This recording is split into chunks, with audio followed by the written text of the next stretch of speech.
Spreadsheet সফটওয়্যারগুলোর মধ্যে এরকম অনেক ধরনের স্প্রেডশিট সফটওয়্যার আছে। যদি আপনি মাইক্রোসফট অফিস বা উইন্ডোজে আসেন তাহলে আপনার সেক্ষেত্রে এক্সেল বা এমএস এক্সেল সফটওয়্যার। আপনি যদি ম্যাকিনটসে যান তাহলে সেখানে নাম্বারস আছে। এছাড়া অনলাইনে আমাদের গুগল শিট খুবই জনপ্রিয় একটা স্প্রেডশিট সফটওয়্যার।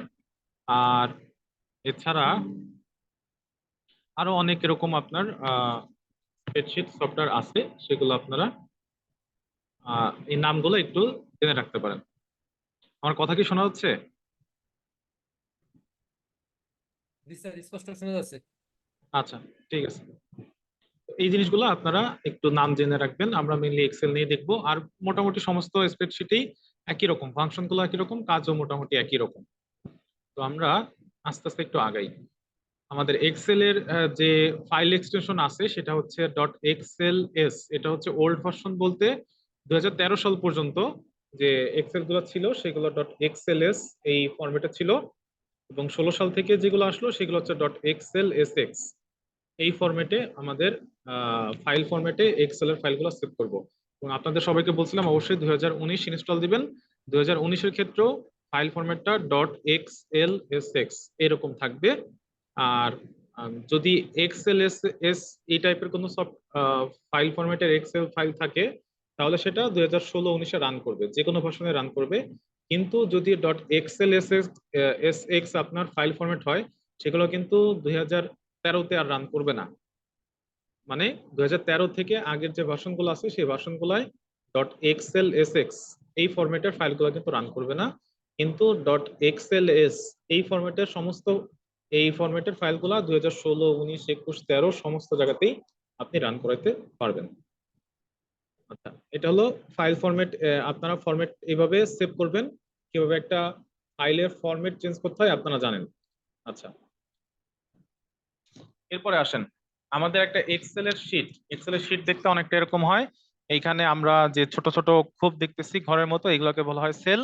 আর উপরে আমাদের হচ্ছে একটা রিবন থাকে, সেখানে আমাদের ট্যাব গুলো থাকে, বিভিন্ন ট্যাব। যেমন এই যে উপরে পাওয়ার পয়েন্টে যেরকম ট্যাব দেখতেছেন এরকম ট্যাব থাকবে। এই ট্যাব গুলো মোটামুটি একই রকম দেখতে ওয়ার্ড, এক্সেল, পাওয়ার পয়েন্টে, কিন্তু কাজের ভিন্নতার জন্য কিছু কিছু স্পেশাল ট্যাব থাকে। তো আমাদের লেফট সাইডে এরকম লেফট মার্জিন, রাইট সাইডে right margin, top margin, bottom margin, এরকম কিছু মার্জিন থাকে এক্সেলে। তো আমরা আরেকটু পরে যাই কি আছে দেখি। তো এখানে আমাদের ওয়ার্কশিট আর ওয়ার্কবুক দুইটা কথা আছে। তো দেখবেন যে ওয়ার্কশিট বা শিট আর হচ্ছে ওয়ার্কবুক। একটা ওয়ার্কবুক হচ্ছে বলতে পারেন আপনি যে একটা এক্সেলের ফাইল খুলবেন সেই ফাইলটাই হচ্ছে একটা ওয়ার্কবুক। আর একটা ওয়ার্কবুকের মধ্যে প্রায় 255টার মতো শিট শিট বা ওয়ার্কশিট থাকে। তার মানে হচ্ছে একটা workbook is a collection of worksheet. Worksheet আর ওয়ার্কবুক এক জিনিস না। ওয়ার্কবুকটা হচ্ছে একটা কালেকশন অফ শিট। আর একটা ওয়ার্কবুক বুক মানেই হচ্ছে আপনি এক্সেলে একটা ফাইল খোলা। এক্সেলে একটা ফাইল মানেই একটা ওয়ার্কবুক খোলা, এতটুকুন। তো এখানে আরো কিছু বৈশিষ্ট্য বলছে যে আপনার শিট বা ওয়ার্কশিট হচ্ছে আপনার ওয়ার্ক এরিয়া যেখানে আপনি কাজ করবেন। অথবা ওই যে আমরা এর আগের স্লাইডে যেরকম সেল গুলো দেখলাম না, বিভিন্ন সেল, এইগুলোকে আমরা বলতেছি এক একটা। এটা হচ্ছে ধরেন আমাদের একটা শিট। এরকম একটা ফাইলে কতগুলো শিট থাকা সম্ভব? 255টা শিট থাকা সম্ভব। আমরা এগুলো আস্তে আস্তে দেখবো, জাস্ট একটু মনে রাখবেন। তো এখানে কিভাবে হয়েছে আরো কিছু বৈশিষ্ট্য দেওয়া আছে। Divide into rows and columns, row কলামে ভাগ করা থাকে, রো কলাম গুলো ক্রস আকারে থাকে। আর এইখানে রো থাকতে পারে কতগুলা? রো থাকতে পারে হচ্ছে সর্বোচ্চ আপনার প্রায় এটা কত 10,38,576 এতগুলা রো থাকে। আর কলাম থাকে হচ্ছে এ থেকে শুরু করে এক্সএফটি। এটা যদি আপনি আহ, মানে সংখ্যায় বলেন তাহলে সেটা 1 থেকে 16,384টা। ঠিক আছে, 1 থেকে 16,384টা। এখানে গ্রিড লাইন আছে, হেডলাইন আছে, প্রোটেক্ট শিট ওয়ার্কবুক। প্রোটেক্ট একটা কাজ আছে যে আপনি চাইলে একটা শিটকে প্রোটেক্ট করতে পারেন, পাসওয়ার্ড দিয়ে প্রোটেক্ট করতে পারবেন। এগুলো দেখে আমরা আস্তে আস্তে দেখবো।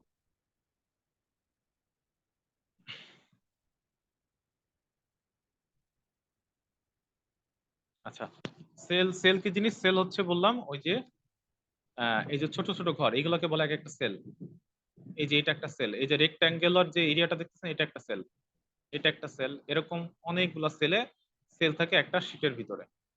আর এই একটা শীটে একটা সেলের মধ্যে আপনি কতগুলো ক্যারেক্টার লিখতে পারবেন? বলতেছে যে 255টা ক্যারেক্টার আপনি একটা সেলের মধ্যে লিখতে পারবেন। আর সেলগুলোকে বিভিন্নভাবে ফরম্যাট করা যায়, অটোফিট করা যায়। সেলের মধ্যে number, currency, text, date, time এরকম বিভিন্ন ফরম্যাটের ডাটা আপনি লিখতে পারবেন। আর every command for cell, right context menu, এগুলো আমরা পরে দেখব। ট্যাব এন্ড কমান্ডস, এরকম এক্সেলে আপনার 9টা ট্যাব অথবা মেনু থাকে। আর এরকম ট্যাব মেনুগুলোর মধ্যে অনেক ধরনের কমান্ড এবং অপশন আছে, যেগুলো প্রত্যেকটা ট্যাবের আন্ডারে ভিন্ন ভিন্ন আপনার বা সেই ট্যাবের সাথে সংশ্লিষ্ট কমান্ডগুলো থাকে। আচ্ছা, এরপরে ফাইল। ফাইল হচ্ছে এরকম 9টা ট্যাবের মধ্যে ফাইল একটা ট্যাব। এই ফাইলের মধ্যে কি কি অপশন আছে আপনি এখানে পাবেন। যে ফাইলে ক্লিক করলে আপনি অপশনগুলো পাবেন, হোম, নিউ, অফ, ওপেন, এইগুলো আসলে আমরা কাজ করতে চাই, দেখবো যে কি কি জিনিস থাকে প্রত্যেকটা ট্যাবের মধ্যে। এরকম হোম একটা ট্যাব আছে। হোম ট্যাবটা হচ্ছে আপনি বলতে পারেন মোটামুটি আহ ওয়ার্ডে যেরকম শিখছেন, ওয়ার্ডের মতোই হোম ট্যাবটার সবকিছুই আছে। ওয়ার্ডের হোম ট্যাব যদি কারো আয়ত্তে থাকে তাহলে এক্সেলের হোম ট্যাবও খুব বেশি সমস্যা হবে না। কিছু জিনিস থাকবে, যেমন এডিটিং এর এখানে ফিল্টার, শর্ট, এই জিনিসগুলো নতুন। এই জিনিসগুলো আমরা কাজ করতে যাই দেখবো। একই রকম ইনসার্টের ক্ষেত্রে ওই যে আপনারা পিকচার, শেপ, আইকন, এই জিনিসগুলো দেখে আসছেন, টেবিল দেখে আসছেন। নতুন কিছুর মধ্যে চার্ট, তারপরে যে পিভট টেবিল, স্লাইসার, এই জিনিসগুলো নতুন আছে। টেক্সট বক্স আপনারা দেখে আসছেন, ইকুয়েশন দেখে আসছেন। এই জিনিসগুলা ছিল। আরো নতুন কিছু জিনিস এক্সেলের কাজের জন্য যুক্ত করা হয়েছে। পেজ লেআউটও আপনারা দেখছেন, ওই যে মার্জিন, ওরিয়েন্টেশন, সাইজ, এই জিনিসগুলো থাকে। আর ফর্মুলাস নামে একটা ট্যাব আছে। যেহেতু এক্সেল হচ্ছে বিভিন্ন ধরনের ফাংশন নিয়ে কাজ করতে হয়, এই সমস্ত ফাংশন আপনি ফর্মুলাস ট্যাবের মধ্যে পেয়ে যাবেন। ফর্মুলা ট্যাব, ডাটা ট্যাবের মধ্যে আসলে আপনি বিভিন্ন ডাটাকে ভ্যালিডেশন করা, ডাটার ফরম্যাট চেঞ্জ করা, ফরম্যাট ঠিক করা, এই জিনিসগুলো পেয়ে যাবেন। রিভিউর মধ্যে এই রিভিউটা ওয়ার্ডের মতো না, ওয়ার্ড থেকে কিছুটা ভিন্ন। রিভিউ থাকলেও এখানে আপনি এক্সেলের সাথে সামঞ্জস্যপূর্ণ বিভিন্ন ফাংশন পেয়ে যাবেন বা কমেন্ট পেয়ে যাবেন। যে প্রোটেক্ট আছে, আমরা প্রোটেক্টটা দেখব। ভিউর মধ্যে কিছু আছে ওয়ার্ডের মতো, যেমন আপনার গ্রিড শো করা, জুম করা, ম্যাক্রো করা, এই জিনিসগুলো অনেকটা ওয়ার্ডের মতো। নতুন কিছু জিনিস আছে একই রকম। যেহেতু এক্সেল, ওয়ার্কবুক ভিউ, এরকম কিছু নতুন নতুন জিনিস আছে, এগুলো আমরা দেখব। আর আপনারা যদি একটা এক্সেল ফাইল ওপেন করেন, একটা এক্সেল ফাইলের একদম টপ মানে বটম রাইট আর হচ্ছে বটম লেফট, এই দুই জায়গা কিভাবে যাবেন? কন্ট্রোল, এটা বলছে এটা একটা এক্সেল ফাইল। এই এক্সেল ফাইলের যদি আপনি বলেন সর্ব ডানের সেলকে কন্ট্রোল দিয়ে কিবোর্ডের রাইট অ্যারো দিবেন, এই যে হচ্ছে সর্ব ডানের সেল এক্সেল ডি। আর একদম বটম সর্বডানের সবার নিচের সেলটাকে কন্ট্রোল চেপে কিবোর্ডের ডাউন অ্যারো দিবেন। তাহলে এই যে নিচের সেল হচ্ছে এটা বটম রাইট, ঠিক আছে? এই সেলের ইয়া দেখা যাচ্ছে বটম রাইট, এটা হচ্ছে আপনার সেই সেল। এটা একটা হচ্ছে এই যে 10,38,576, আর কলাম নাম্বার হচ্ছে XFT।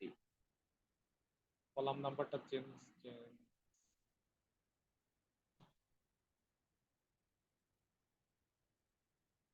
কলাম নাম্বার যদি দেখতে চান সেটা হলো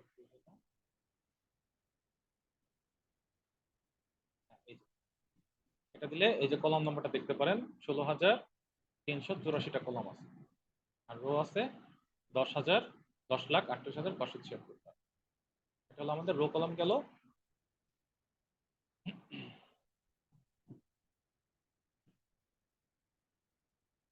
আর এখন আপনি ওই যে একদম প্রথম সেলে চলে আসবেন কিভাবে? কন্ট্রোল চেপে হোম বাটনে ক্লিক করবেন, তাহলে একদম প্রথম সেলে নিয়ে আসবে। কন্ট্রোল চেপে হোম বাটন, তাহলে একদম প্রথম সেলটায় নিয়ে আসবে। ঠিক আছে? তো এটা হলো আমাদের এক্সেলের একটা শর্ট পরিচিতি। এছাড়াও এক্সেলে বিভিন্ন ধরনের মাউস পয়েন্টার আসবে, প্রত্যেকটা মাউস পয়েন্টারের ব্যবহার ভিন্ন ভিন্ন। যেমন এরকম একটা যদি মোটা একটা সাদা প্লাস দেখেন, এটা হচ্ছে সেল সিলেক্ট করার জন্য ব্যবহার করা হয়। সেলকে সিলেক্ট করবেন, তখন এটা সেল সিলেকশনের সময় এই মোটা সাদা প্লাস, তারপরে বিম বার ইন্ডিকেট দ্যাট আপনি হচ্ছে এখন কিছু একটা টাইপ করতে পারবেন। এই ছোট কালো প্লাস, এটার মানে হচ্ছে আপনি ফিল করতে পারবেন। একটা সূত্র লিখছেন, সূত্রটাকে অন্যান্য সেলে কপি করে ফিল করে দিতে পারবেন। তারপরে রাইট অ্যারো মানে হচ্ছে এটা একটা রো অথবা কলাম সিলেক্ট হচ্ছে সেটা বোঝায়। এইটা হচ্ছে আমাদের দুইটা কলাম বা দুইটা কলামের মাঝখানে, দুইটা কলামের মাঝখানে যদি আপনি কার্সরটাকে নিয়ে যান তখন এটা আসবে। এটার মাধ্যমে এটা আসলে কি হয়, এটা আসলে হচ্ছে আপনি রো কলামের কলামের প্রশস্ততা প্রশস্ততা বাড়াইতে বা কমাইতে পারবেন, অর্থাৎ উইডটাকে আপনি কম বেশি করতে পারবেন। আর এর নিচেরটা নিচেরটা হচ্ছে দুইটা রোর মাঝখানে যদি কার্সারকে নিয়ে যান, মাউস পয়েন্টারকে নিয়ে যান, তাহলে এরকম হবে। এটা আসলে কি হবে, আপনি দুইটা রোর মাঝখানে যে জায়গা, রোর উচ্চতা কম বেশি করতে পারবেন। ঠিক আছে। আর এই যে mouse pointer, arrow mouse pointer, এটা হচ্ছে নর্মাল মাউস পয়েন্টার একদমই। এটা মানে হচ্ছে আপনি মানে উইন্ডোজের মাউস পয়েন্টার, যেটা আপনি উপরে যখন ট্যাবে চলে যাবেন, ট্যাব গুলায় হোম ট্যাব, ফাইল ট্যাব, তখন দেখবেন এরকম মাউস পয়েন্টার আসবে। আর এই যে একটা সিলেকশন মাউস পয়েন্টার, এটার মানে হচ্ছে ধরেন আপনি অনেকগুলো সেলকে সিলেক্ট করছেন, এখন এই সেলগুলোকে মুভ করবেন। মুভ করানোর জন্য মাউস পয়েন্টার এরকম চারটা অ্যারো থাকবে, এরকম মাউস পয়েন্টার আসতে হবে। আর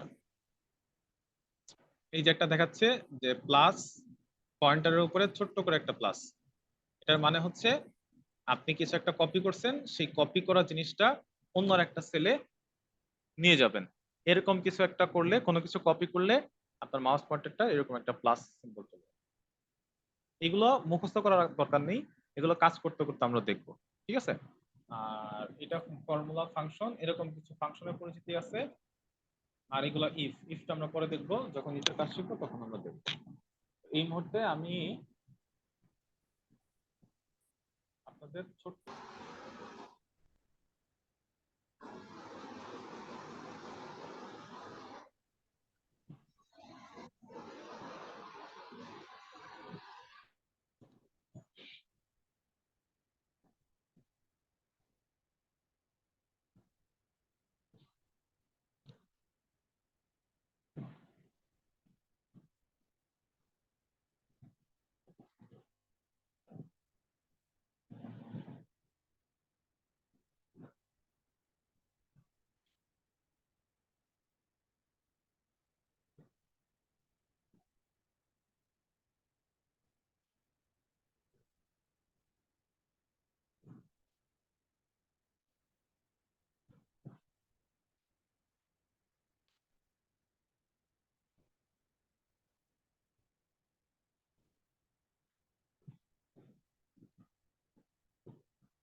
আজকে কিন্তু প্রথম দিন, আমরা সিম্পল একটা শীট দেবো এক্সেলের বিভিন্ন কাজ করতে হয় আমাদেরকে।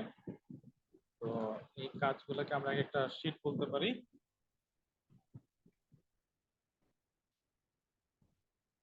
আমরা আজকে প্রথমেই একটা এক্সেল ফাইল কিভাবে খুলতে হয়, এক্সেল কিভাবে নর্মাল কিছু ফাংশনের কাজ করতে হয়, আমরা সেগুলো একটু দেখবো। প্রথম দিন প্রথম দিনে আমরা যেটা করবো সেটার একটা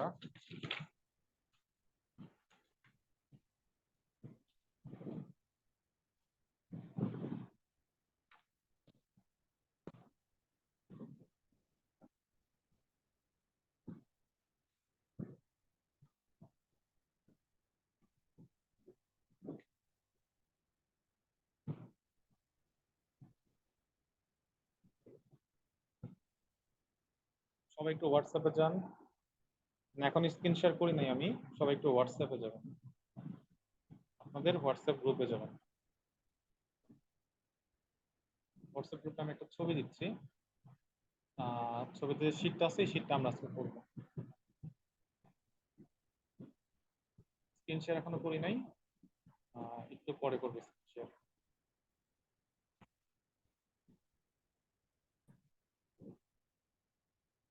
আর আপনাদের গত 2 দিনের ক্লাস দিয়ে দিচ্ছি, আশা করি ক্লাসরুমে পেয়েছেন সবাই।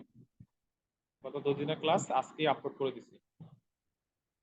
ডেট উল্লেখ করা আছে, ডেট দেখে আপনারা ক্লাসটা করবেন।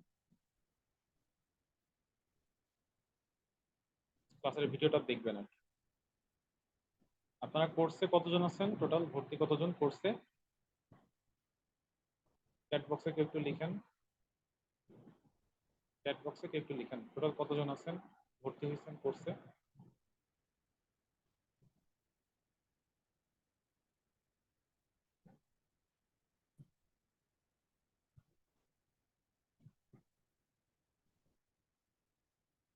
কেউ জানেন না আপনারা কতজন ভর্তি হয়েছেন? 74 জন। সর্বশেষ রোল কি 74?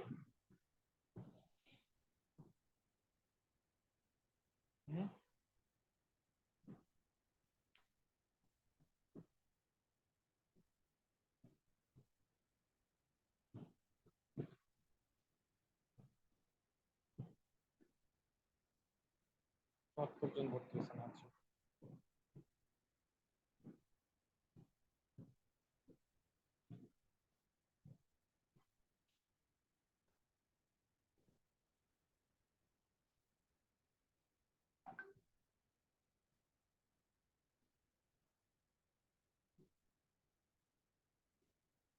তো আমরা একটা এক্সেল ফাইল তো সবাই খুলতে পারবো তাই না? আমরা একটা রাইট ক্লিক করলে যদি আমাদের অফিস ইনস্টল করা থাকে, তাহলে আমরা নিউ নিউ থেকে একটা মাইক্রোসফট এক্সেল ওয়ার্কবুক, এখান থেকে একটা ফাইল ওপেন করতে পারি। এখানে আপনি একটা নাম দিবেন, ধরেন আজকে class1 তাই না? আমরা এটা এন্টার দিব, এন্টার দিলে আমাদের ফাইলের নামটা নিয়ে নিবে। এরপরে আমরা এটাকে ডাবল ক্লিক করলে আমাদের একটা ফাইল ওপেন হইলো। এটা হলো একদম প্রাইমারি কাজ, এটা আমাদের দেখা হইলো। তো এটা হচ্ছে আমাদের সেই এক্সেল। একটু পরিচিতি দিই, আমরা একটু আগে স্লাইডে যেগুলো দেখলাম সেটা কোথায় কি আছে। এই যে যেটা দেখতেছেন এটাই হচ্ছে আমাদের সেই ওয়ার্কশিট, বা শুধুমাত্র শীট বলা হয় এটাকে। এটাকে বলা হয় ওয়ার্কশিট। এটা এরকম অসংখ্য সেলের সমন্বয়। আর এই যে আপনারা দেখতেছেন, এখানে যদি আমরা নতুন একটা ফাইল খুলতে চাই, ওয়ার্ক বুক কোনটাকে বলবো? ওয়ার্ক বুক হচ্ছে, দেখবেন ফাইল, ফাইল থেকে এই যে একটা ব্ল্যাঙ্ক ওয়ার্ক বুক, মানে আপনি এখানে যদি ক্লিক করেন আপনার জন্য নতুন একটা ওয়ার্ক বুক, নতুন একটা ওয়ার্ক বুক মানে এক্সেলের নতুন একটা ফাইল ওপেন হবে। ঠিক আছে? তো এই হলো আমাদের ওয়ার্ক বুক আর ওয়ার্কশিট। একটু নিচে যদি দেখেন, এই যে শীট, এটা আমাদের কোনটা? আমরা এটাকে কেটে দেই, আমরা আগেরটাই থাকি, class1.excel। এইখানে দেখবেন প্রত্যেকটা শীটের একটা করে নাম থাকবে। ঠিক আছে? এই যে শীট, এই শীট 1, এটাকে চাইলে আপনারা রিনেম করতে পারেন। কিভাবে পারেন? এখানে একটা ডাবল ক্লিক করবেন, ডাবল ক্লিক, অথবা একটা ক্লিক করে রাইট ক্লিক করবেন, রাইট ক্লিক করে রিনেম। রিনেম করে ধরেন এটাকে আপনারা দিয়ে দিতে পারেন, একটা নাম দিলাম, ধরেন আমি নাম দিলাম জব 1 বা অ্যাসাইনমেন্ট 1, অ্যাসাইনমেন্ট 1 ধরে নেন, এরকম একটা নাম দিলাম। এরকম চাইলে আপনারা প্রত্যেকটা শীটের আলাদা আলাদা নাম দিতে পারেন। এখন ওই যে বললাম একটা ওয়ার্কবুক বা একটা ফাইলের মধ্যে প্রায় 255টা শীট থাকতে পারে, তাহলে বাকি শীটগুলো কই? বাই ডিফল্ট একটা শীটই আপনার ওপেন হবে। আপনি এখান থেকে প্লাস, এই যে প্লাস, প্লাস দিয়ে আরো যত খুশি শীট আপনি তৈরি করতে পারবেন 255টা পর্যন্ত।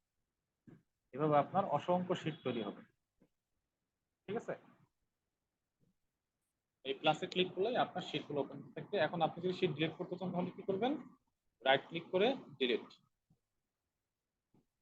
এই প্রত্যেকটা শীট কিন্তু আলাদা আলাদা, এই যে এখানে ক্লিক করবেন এই শীটটা আসবে, ধরেন এটা লিখে দিলাম শীট 2, এটা লিখে দিলাম শীট 1। বোঝার জন্য আমরা যে এটা আলাদা আলাদা শীট বোঝার জন্য, এই যে শীট 2 ক্লিক করতেছি, শীট 1 এ ক্লিক করতেছি, এরকম শীট 3, শীট 4 এগুলো সব আলাদা আলাদা। ঠিক আছে,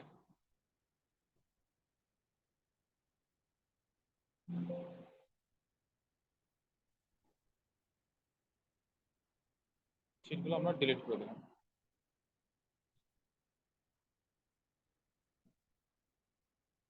আচ্ছা, এটা হলো আমাদের শীটের পরিচিতি ছিল। আর এটাকে বলা হচ্ছে ফর্মুলা বার।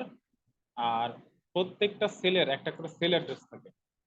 এইখানে এই সেলটা সেল অ্যাড্রেস কত, এই সেলটা সেল অ্যাড্রেস আপনি পাবেন হচ্ছে, এটাকে বলে নেম বক্স। এই জায়গাটা, এই জায়গাটাকে বলা হচ্ছে নেম বক্স। এই যে এতটুকু, এই জায়গাটাকে বলা হয় কি, নেম বক্স। এইখানে আপনি প্রত্যেকটা সেলের সেল অ্যাড্রেস পাবেন। আপনি যখন একটা সেলে ক্লিক করেন, এখন কোন সেল সিলেক্ট আছে, এইটা,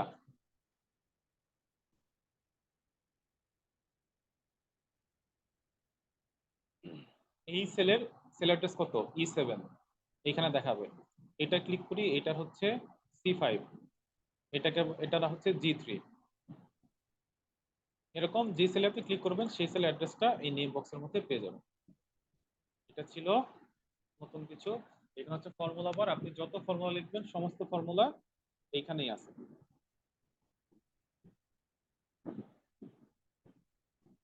যত ফর্মুলা আপনি সেলের মধ্যে লিখবেন সেই ফর্মুলাগুলো এখানে শো করবে।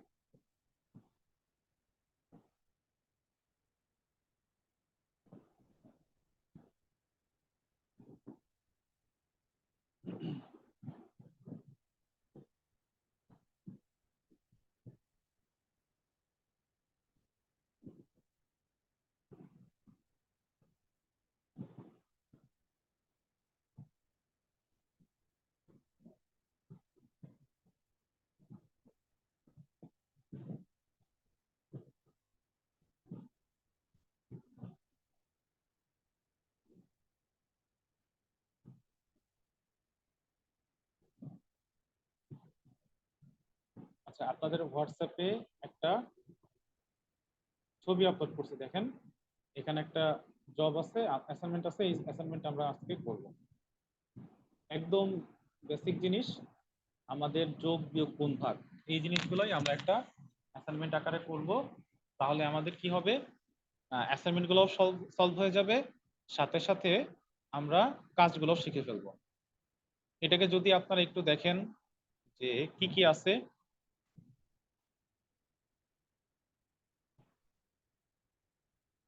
যে এই জিনিসটা দেখা যাচ্ছে মনে হয়, দেখা যাচ্ছে, এটা আপনাদের হোয়াটসঅ্যাপে দিয়ে দিচ্ছি। এখানে দেখেন যে কিছু ইউনিট প্রাইস আছে, কিছু কোয়ান্টিটি আছে। তাহলে এই কম্পিউটার, প্রত্যেকটা কম্পিউটারের দাম 35,000 টাকা, 5টার জন্য টোটাল কত হবে, সিম্পল একটা গুণ করা। একই রকম নিচে আসলে কম্পিউটার টোটাল মূল্য দেওয়া আছে, কোয়ান্টিটি দেওয়া আছে, ইউনিট প্রাইস বের করতে হবে, তাহলে ভাগ করা লাগবে। সিম্পল জিনিস। একই রকম সেলস এক্সপেন্স এগুলো সব দেয়াই আছে। আর এখানে আমরা নতুন একটা জিনিস শিখবো, সেটা হচ্ছে পার্সেন্টেজ কিভাবে বের করতে হবে। তাহলে আমরা এই কাজটা একটু করি। আমরা ডাটাগুলো একটু তুলে ফেলি। যে আইটেম,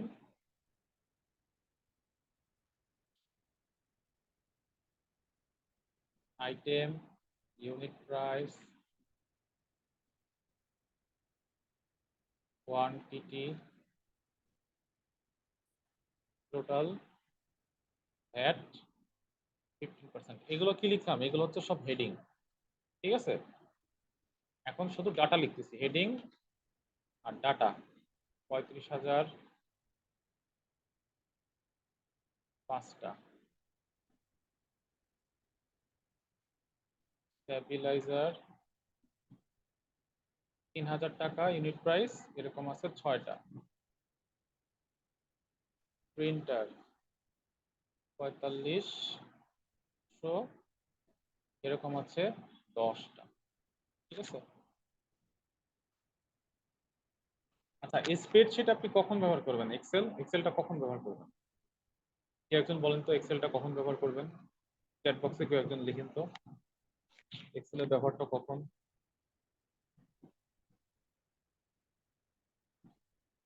নর্মালি এক্সেলটা কেন ব্যবহার করি?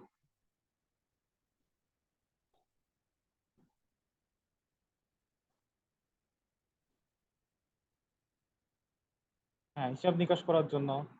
হ্যাঁ, এটা একটা ভালো অ্যান্সার। হিসাব নিকাশ। অফিস ব্যবহার তো আমরা সবগুলোই করি, ওয়ার্ডেও করি, এক্সেলও করি, পাওয়ার পয়েন্টও করি। এখানে মেইনলি হিসাব নিকাশ করার জন্য বলতে পারি। আর একটু সুন্দর করে বললে, এটা মেইনলি আপনার হচ্ছে ডাটা অ্যানালিটিক্স এর জন্য এক্সেলটা খুব ভালো একটা টুল।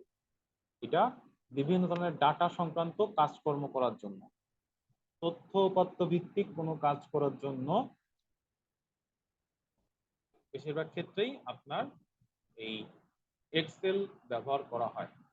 ঠিক আছে, ডাটাবেস রেডি করার জন্য না, ডাটাবেসের জন্য অ্যাক্সেস, ডাটাবেস আবার আলাদা হয়ে যাবে, এটার জন্য মাইক্রোসফট অ্যাক্সেস আছে, সে হচ্ছে ডাটাবেস নিয়ে কাজ। আচ্ছা, আমরা এখন এর পরের আইটেমগুলোকে আমরা লিখে ফেলি। আইটেম একটু কপি করে নেই। ইউনিট প্রাইস না, এখানে হবে টোটাল ইউনিট প্রাইস।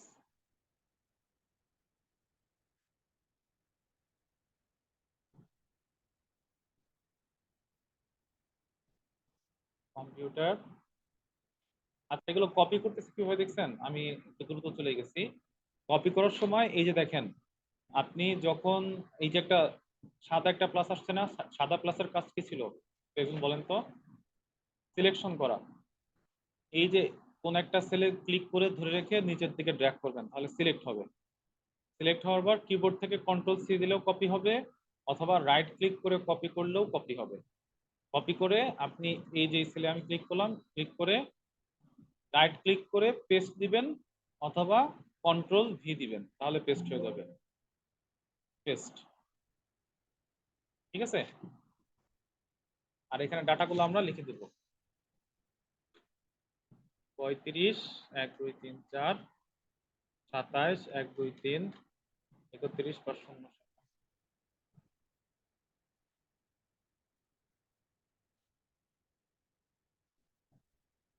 সেলস।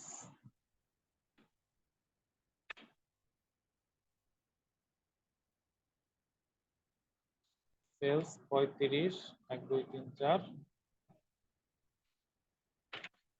55 1 2 3,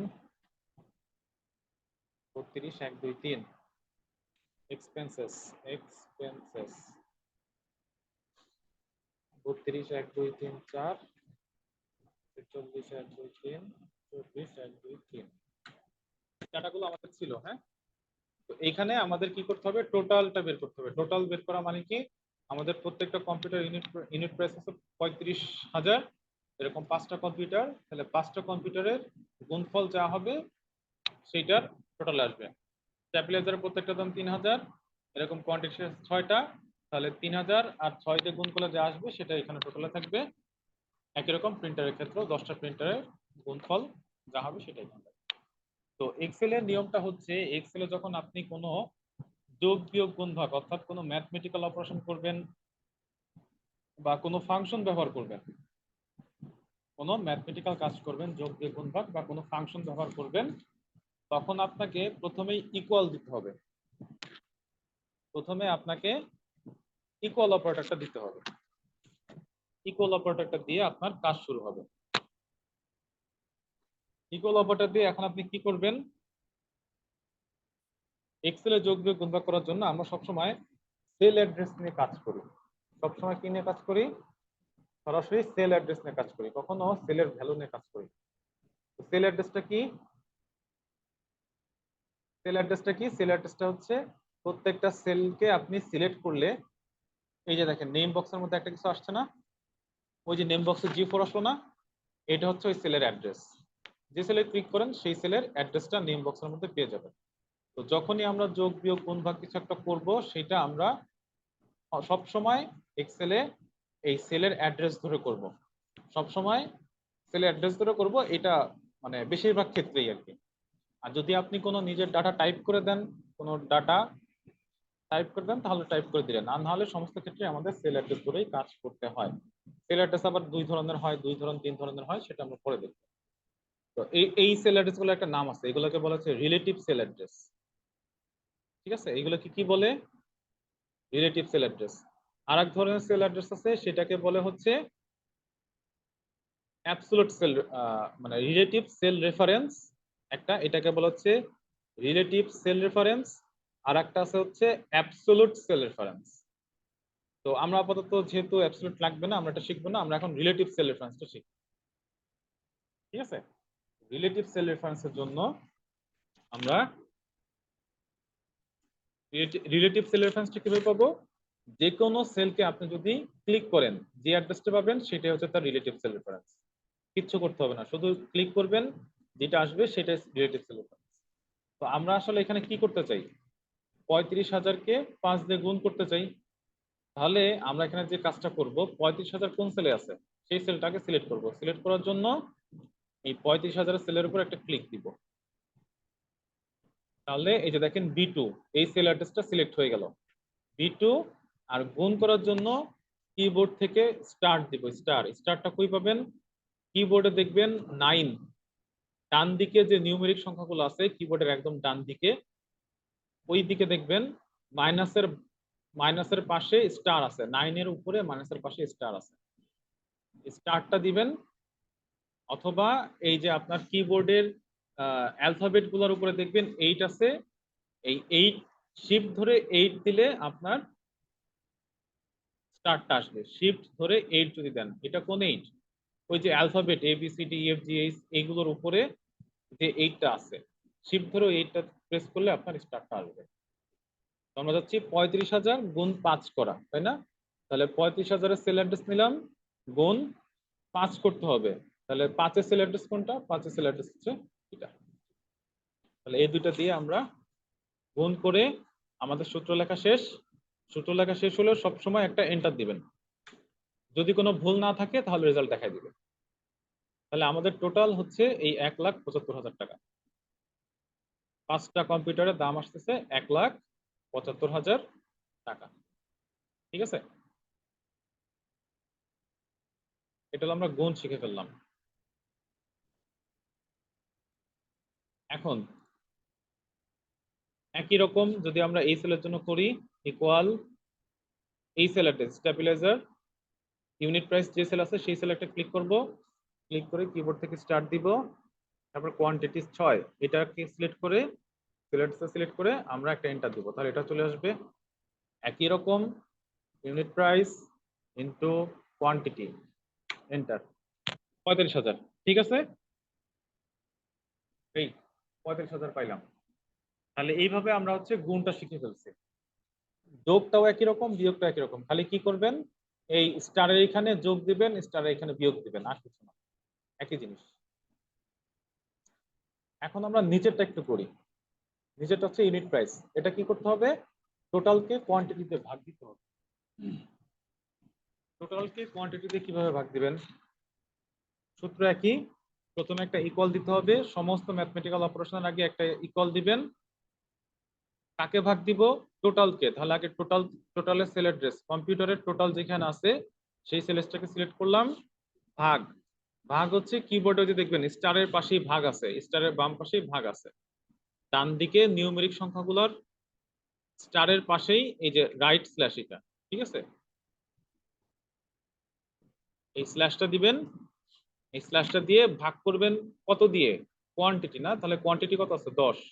তাহলে 10 এর অ্যাড্রেসটাকে সিলেক্ট করবেন, সিলেক্ট করে এন্টার দিবেন, তাহলে এটা চলে আসবে। ঠিক আছে,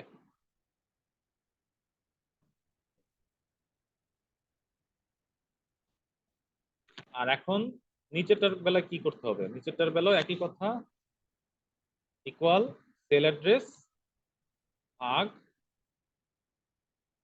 কোয়ান্টিটি, এন্টার। এটার বেলাও একই রকম, ইকুয়াল টোটাল ভাগ কোয়ান্টিটি, এন্টার। ঠিক আছে, এইভাবে আমাদের যোগ বিয়োগ গুণ ভাগগুলো করতে হবে। অবশ্যই প্রথমে একটা ইকুয়াল নিতে হবে, তারপরে আমাদের সেল অ্যাড্রেস, তারপরে আমাদের অপারেটর গুলো নিয়ে কাজ করতে হবে। স্টার একটা অপারেটর মানে গুণ একটা অপারেটর, তারপরে আপনার ভাগ একটা অপারেটর, এরকম বিভিন্ন অপারেটর নিয়ে আমাদের কাজ করতে হবে।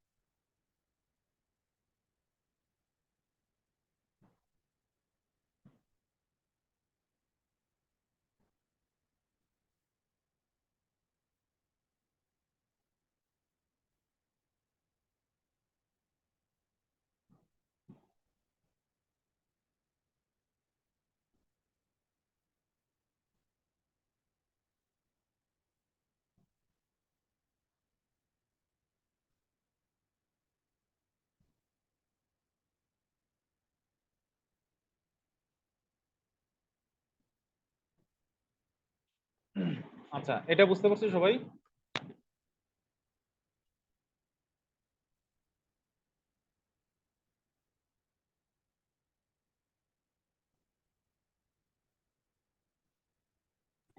জি স্যার। আচ্ছা, এখন আমরা নতুন একটা অপারেশন শিখি, সেটা হচ্ছে পার্সেন্ট বের করা। তাহলে যে এটাও যেহেতু একটা কাজ, আমরা ইকুয়াল দিব, ইকুয়াল দিয়ে ভ্যাট হচ্ছে 15%, অর্থাৎ ওই যে টোটালের উপর আপনার 15% ভ্যাট আছে, তাই না? তাহলে এই পার্সেন্টেজটা আমরা কিভাবে করব? টোটালের উপরে 15% ভ্যাট দেব। তাহলে টোটাল যেখানে আছে সেটাকে সিলেক্ট করব, তারপরে দিব গুণ, তারপরে কিবোর্ড থেকে 15%, পার্সেন্টটা পেয়ে যাবেন হচ্ছে 5 আছে না, দেখবেন ওই যে A B C D alphabet গুলোর উপরে দেখবেন 5 আছে। শিফট চেপে 5 দিলে আপনি পার্সেন্টেজটা পেয়ে যাবেন। শিফট চেপে 5 দিবেন, তাহলে পার্সেন্টেজটা পেয়ে যাবেন। এতটুকু লিখলেই আপনার হবে, এটা দিবেন, চলে আসবে। ঠিক আছে? এটা তো 0.15 দিলে হয় না স্যার?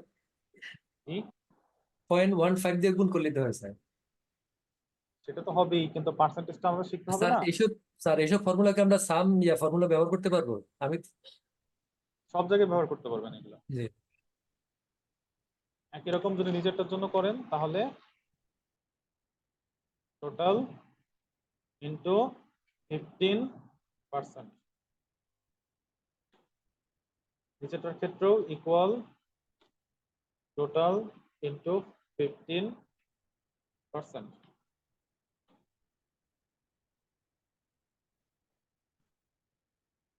এটাও একই রকম, ইকুয়াল টোটাল ইন্টু 15%। এখন একটু দেখেন, এই যে টোটাল গুলো আছে, এদের সবার ক্ষেত্রে কি আমার সূত্র একই রকম না?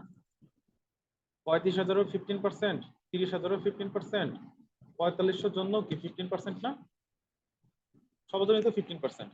তাহলে মূল সূত্র তো সবার জন্য একই, শুধু এখানে আপনার ইউনিট প্রাইসটা যত কম বেশি হবে তার উপর ভিত্তি করে আপনার টাকার সংখ্যাটা বাড়বে।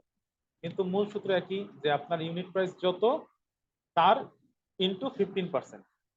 তাহলে যদি সূত্র সবার জন্য একই রকম হয়, এক্সেল একটা আগের বার আমরা কি করতেছিলাম, প্রত্যেকের জন্য আলাদা আলাদা করে সূত্রটা টাইপ করতেছিলাম, কিন্তু সূত্রের মানে ফরম্যাটটা সবার জন্য একই, প্রত্যেকেরই টোটালে 15%, এটার জন্য টোটালে 15%। এই জিনিসটা আমরা বারবার করব না, আমরা কি করব, একজনের জন্য করব। তারপরে এই যে দেখবেন, এই যে এই সেলের একদম এই যে কর্নারে বটম বটম রাইটে এখানে একটা ডট হয়ে আছে না, এই বরাবর কার্সারটা নিতে হবে, নিলে দেখবেন কার্সারটা এরকম কালো একটা প্লাস হয়ে যাবে। এই কালো প্লাস হওয়ার পরে এটাকে একটু ধরে রাখবেন, আর ধরে রাখা লাগবে না, যদি কালো প্লাস হয়ে যায় তাহলে এটাকে একটা ডাবল ক্লিক করবেন, এখানে একটা ডাবল ক্লিক করবেন, ডাবল ক্লিক করলে এই উপরের সূত্রটা অটোমেটিক কপি পেস্ট হয়ে যাবে নিচের ডাটাগুলোর জন্য। আইদার এখানে একটা ডাবল ক্লিক করবেন, অথবা এই কালো প্লাস হওয়ার পরে এটাকে লেফট ক্লিক করে ধরে রাখবেন, ধরে রেখে এরকম ড্র্যাগ করবেন, যে কোনো একটা করলেই হবে। এটা বুঝতে পারছি? এটা কিন্তু অনেক লাগবে আমাদের, এই জিনিসটা অনেক লাগবে। আইদার এখানে ডাবল কালো প্লাস আসার পরে একটা ডাবল ক্লিক, অথবা এই কালো প্লাস আসার পরে একটা ড্র্যাগ করতে হবে ধরে, কালো প্লাস আসার পরে লেফট ক্লিক করে ধরে রাখবেন, ধরে রেখে ড্র্যাগ করতে হবে। বুঝতে পারছি? আচ্ছা, এই এতটুকুন বোঝা গেছে। আমরা যোগ, আমরা হচ্ছে একটা এক্সেল এর ফাইল খোলা, ওয়ার্কবুক খোলা, শীট, নতুন শীট নেওয়া, শীটের রিনেম করা, শীট ডিলিট করা, তারপরে সেল অ্যাড্রেস গুলো শিখছি, ফর্মুলা বার দেখছি, তারপরে আমরা একটা ছোট একটা কাজ দেখলাম যেখানে হচ্ছে আমরা গুণ আর ভাগ দেখলাম, পার্সেন্ট বের করা দেখলাম, এবং সেলের সূত্রকে কিভাবে কপি পেস্ট করতে হয় সেটাও দেখলাম। এগুলো বুঝতে পারছি সবাই? জি এগুলা স্যার। ভিডিওগুলো স্যার। আরেকবার একটু দেখতে হবে আপনাদের, হ্যাঁ, যেহেতু জি প্রথম স্যার। এইগুলা অনেক সময় নিয়ে করছে, এটা করতে লাগে 2 মিনিট, তারপরও এটা 15-20 মিনিট লেগে গেছে আর কি, যেহেতু প্রথম এক্সেলের, এর জন্য এটা একটু সময় নিয়ে করতে হয়েছে। এরপর এগুলা কিন্তু এত সময় নিয়ে করবো না, খুব দ্রুত করে যাব, আমি ধরে নেবো আপনারা এগুলো বুঝতেছেন। আর যদি কেউ না বুঝেন সাথে সাথে বলতে হবে, হ্যাঁ।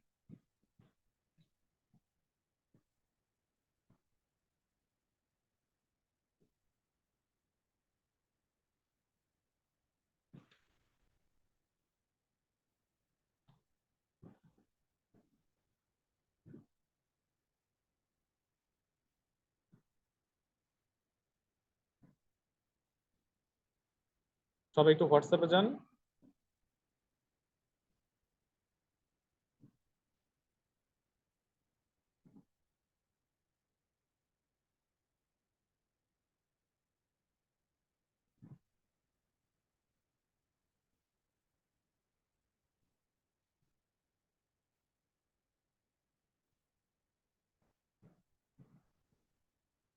আমি আরেকটা ছবি দিচ্ছি, এখন আমরা এই শীটটা করব, ঠিক আছে? আমরা এখন এটা করব, একটু দেখি কি আসলো। এই যে এইটা আসছে, হ্যাঁ, আমরা এটা একটু ডাউনলোড করলাম, ডাউনলোড করে এই ছবিটা একটু দেখি। এটা আরেকটা শীট, আমরা এটাকে একটু দেখি রোটেট করা যায় কিনা। এই যে এই শীটটা আমরা হচ্ছে একটু করব। এখানে দেখেন, এটা একটা স্যালারি শীটের মতো, একটা স্যালারি শীট বলে এগুলাকে, যে basic, house rent, medical, provident fund, benefit fund, net pay. তো এরকম স্যালারি শীট এক্সেলের ধরেন যে খুবই কমন একটা কাজ, স্যালারি শীটের কাজ করা। এক্সেল শুরু করবেন, একদম বেসিক কাজ শুরু হচ্ছে স্যালারি শীট দিয়ে, ঠিক আছে?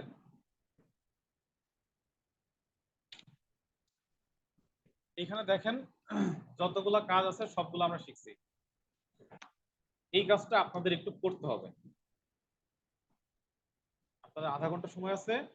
এই কাজটা আপনারা কি করবেন, হাউস রেন্ট বের করবেন। হাউস রেন্ট কি বলছে, বেসিকের 40%।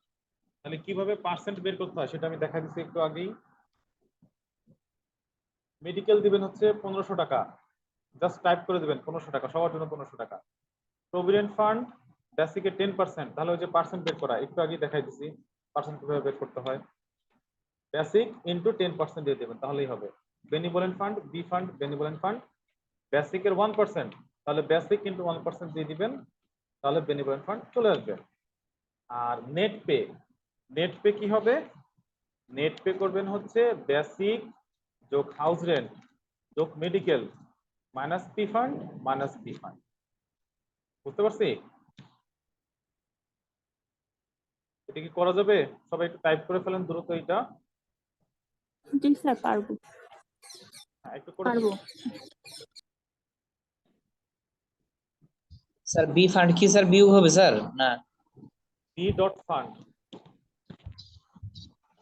এটা কি স্যার বিয়োগ হবে স্যার ফান্ড গুলো টোটাল বিয়োগ থেকে? হবে, ফান্ড গুলো বিয়োগ হবে, ফান্ড বাদে যা আছে সব যোগ, ফান্ড গুলো বিয়োগ।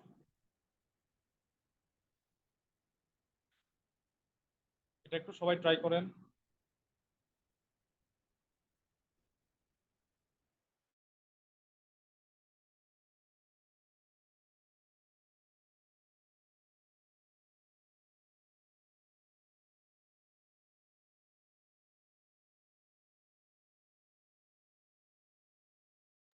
নতুন একটা ফাইল যদি ক্রিয়েট করা না থাকে, নতুন একটা ফাইল নেবেন।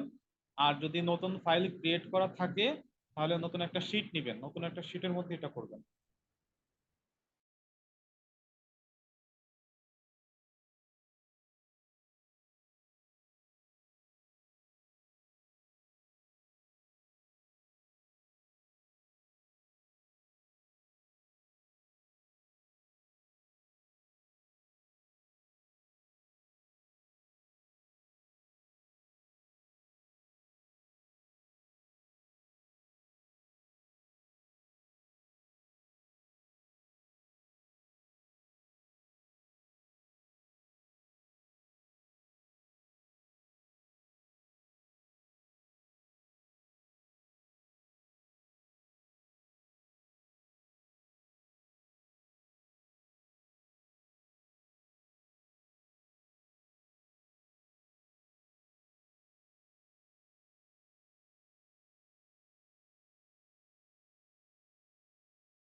স্যার করা হয়েছে স্যার।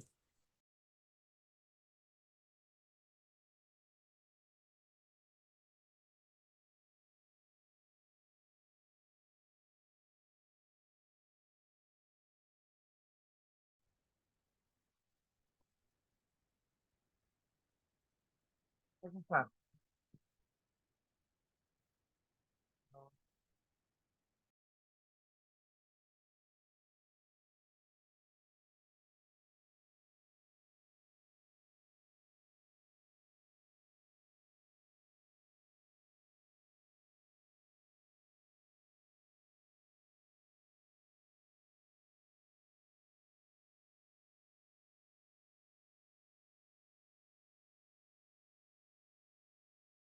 আসসালামু আলাইকুম স্যার। Hello hello. হ্যাঁ, বলেন। স্যার স্যার রেজাল্ট সম্ভবত স্যার নেক্সট পে সহ কি আপনার নেট পেটা কি স্যার লিখবো? হ্যাঁ, নেট পে করবেন তো। এটা স্যার প্রথমটা স্যার সোহানা খান মেবি স্যার 66,430 টাকা হয়, এটা কি স্যার ঠিক আছে? আচ্ছা, নেট পে অ্যামাউন্টটা তো আর স্পষ্ট বলতে পারবো না। আপনি নেট পে করবেন হচ্ছে মেডিকেল, বেসিক আর হাউস রেন্ট তিনটা যোগ করবেন, সেখান থেকে পি ফান্ড আর বি ফান্ড দুইটা বিয়োগ করবেন। লাস্টের দুইটা বিয়োগ হবে। হ্যাঁ, তাতে যেটা আসে অ্যামাউন্টটা আমি মুখস্থ করে রাখি।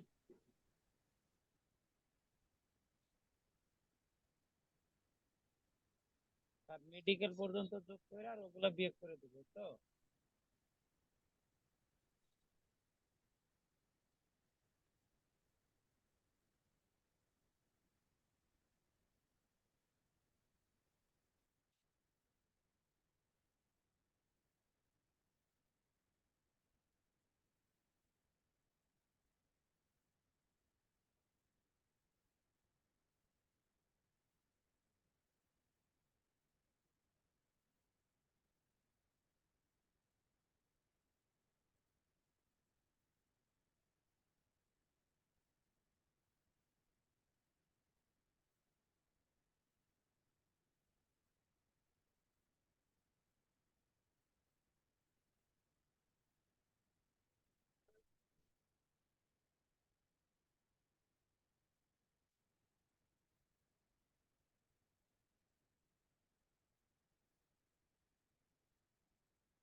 স্যার হয়েছে স্যার।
শেয়ার দিতে পারেন, যাতে শেয়ার দিতে পারেন।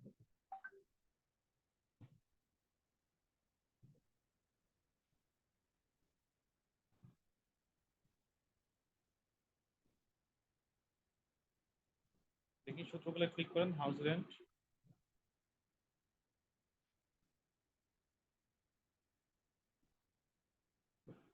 হাউস রেন্টে ক্লিক করেন, 17,200 হাউস রেন্ট।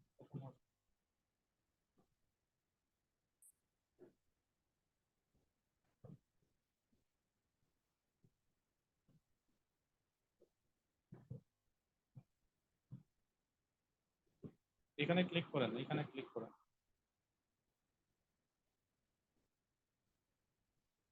কি দিচ্ছেন, C2 C4 ইন্টু,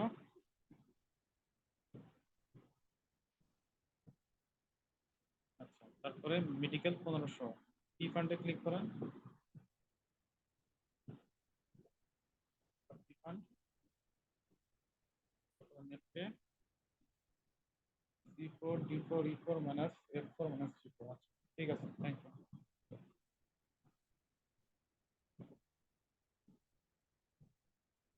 ঠিক আছে স্যার। হ্যাঁ হ্যাঁ, ঠিক আছে। জি, থ্যাংক ইউ। স্যার আগের স্লাইডটা একটু আরেকবার দিলে ভালো হইতো।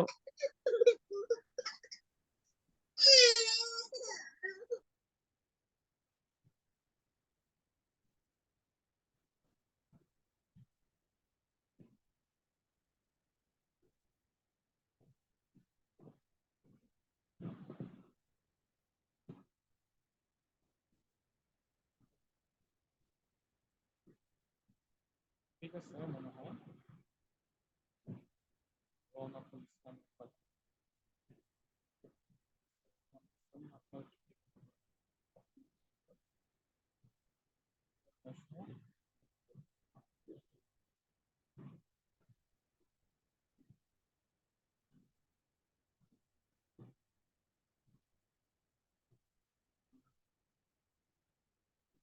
যারা মেসেজ করছেন চ্যাট বক্সে তাদের ঠিক আছে।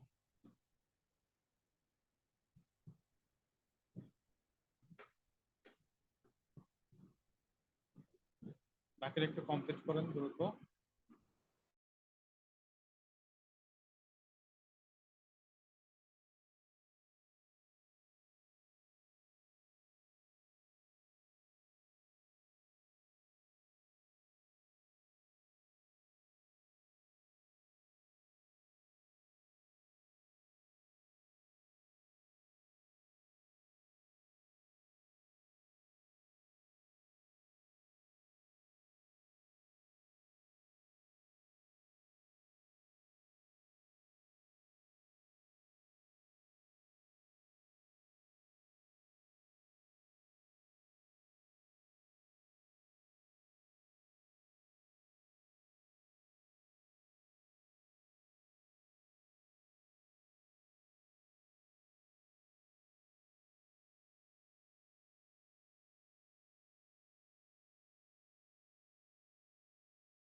শর্মিষ্ঠা সরকার যিনি পাঠাচ্ছেন ওনারটা একটু ভুল আছে মনে হয়।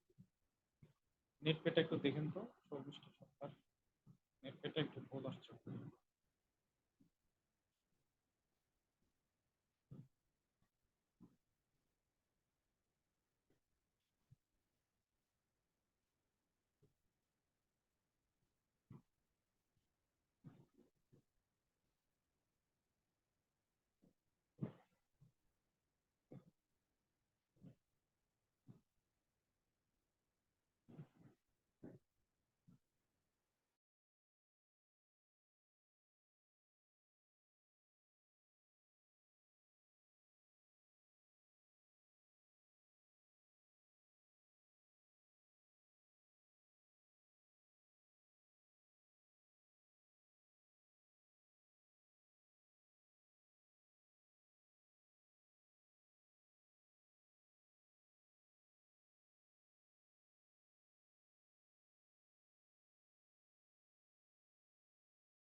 স্যার এখন একটু দেখেন, ঠিক করে দিয়েছি।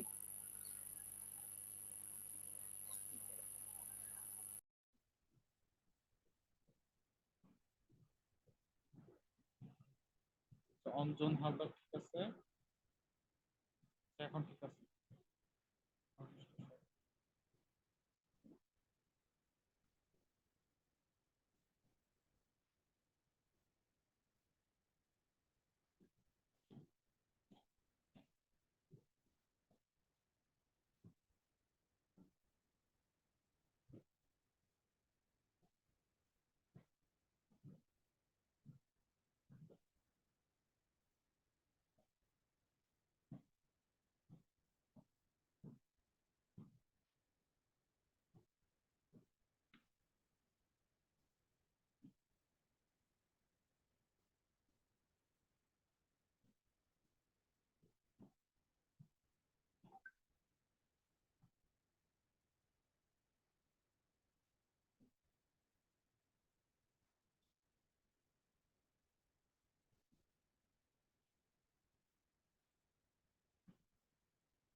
আচ্ছা, তাহলে এইটা হলো আমাদের ডাটা ছিল। তো এখানে লিখতে যায় যদি কারো এরকম হয় যে নামটা এরকম কি হয়েছে, অর্ধেক থেকে গেছে না বা কিছু কেটে গেছে এরকম মনে হচ্ছে, তাহলে এই যে দুই কলামের মাঝখানে এই যে বলছিলাম না যে দুই কলামের মাঝখানে গেলে এরকম একটা আপনার কার্সর হয়ে যাবে, দুই কলামের হেডিং এর মাঝখানে দিয়ে গেলে, তাহলে এইটা হলো আমাদের সেই অবস্থা। এরকম কার্সর আসার পর আপনি এখানে একটা ডাবল ক্লিক দিবেন। ডাবল ক্লিক দিলে কি হলো দেখেন, এই যে আমাদের লেখাগুলোর জন্য যতটুকু উইডথ প্রয়োজন বা প্রশস্ততা প্রয়োজন ততটুকু অটোমেটিক নিয়ে নেবে। তো এখানে কি করবেন, যদি এরকম কারো কেটে যায়, ধরেন এরকম কেটে গেছে, এটাকে চাইলে আপনি হাত দিয়ে এরকম ছোট বড় করতে পারেন, আপনার মন মতো এটাকে ছোট বড় করতে পারবেন, ঠিক আছে। কিন্তু যদি মনে হয় যে অনেক বড় হয়ে গেছে, জায়গাটা বেশি নিয়ে নিছি, তাহলে একটা এই দুই কলামের মাঝখানে এরকম একটা ডাবল ক্লিক করবেন, অটো কন্টেন্টের উইথ অনুযায়ী সে জায়গাটা নিয়ে নিবে। আবার যদি মনে হয় যে এটা অনেক ছোট হয়ে গেছে, কেটে গেছে লেখা, একই কথা, একটা ডাবল ক্লিক করবেন, জায়গাটা সে অটোমেটিক যতটুকুন দরকার ততটুকুন নিবে, ঠিক আছে। আচ্ছা, এরপরে আমাদের যে কাজটা আছে হাউস রেন্ট আমাদের বলা আছে হচ্ছে বেসিকের 40%, তাহলে বেসিক ইন্টু 40%, এন্টার। এটা একটা কাজ। এই একই একই সূত্র সবার জন্যই হাউস রেন্ট কি বেসিকের 40%, যেহেতু সবার জন্য একই সূত্র, আমরা এটাকে জাস্ট এই কালো প্লাস আসার পরে ডাবল ক্লিক করে দেবো, এবং অবশ্যই এই যে ডান দিকে নিচের দিকে যে পয়েন্টের মতো আছে, এখানে মাউসটা আসার পরে একটা কালো প্লাস আসবে, তারপর একটা ডাবল ক্লিক করবে। একই রকম মেডিকেল, মেডিকেল কত হবে? 1500 টাকা। একটা এন্টার দিব, 1500 টাকা, একটা ডাবল ক্লিক করব, তাহলে 1500 টাকা সবার জন্য অ্যাপ্লাই হয়ে যাবে। প্রভিডেন্ট ফান্ড, প্রভিডেন্ট ফান্ড বলতে কত? বেসিকে 10%, প্রভিডেন্ট ফান্ড হবে বেসিক ইন্টু 10%, ঠিক আছে? বেসিকে 10% হবে আমাদের প্রভিডেন্ট ফান্ড।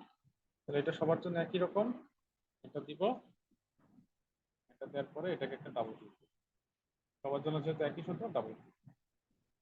বেনিভোলেন্ট ফান্ড বেসিকের 1%, বেসিক ইন্টু 1%, একটা এন্টার দিব, এটা দিয়ে একটা ডাবল ক্লিক দিব।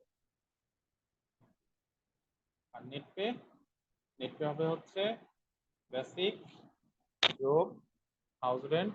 এই প্লাসটা কিন্তু কিবোর্ড থেকে টাইপ করতেছি, কিবোর্ড থেকে প্লাস প্রেস করতেছি, প্লাস মেডিকেল, এরপরে মাইনাস, কিবোর্ড থেকে মাইনাস দিবেন, P fund minus benevolent fund, এগুলো হচ্ছে জাস্ট সেল অ্যাড্রেসটাকে সিলেক্ট করে দিচ্ছি, এন্টার দিবেন, এটা হয়ে যাবে। এটা হলো আমাদের এই জব শিটটা ছিল, ঠিক আছে?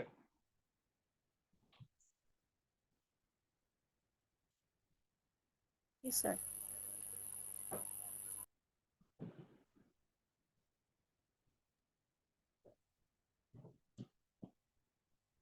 এরপরে আমরা আর একটা দেখবো, আমাদের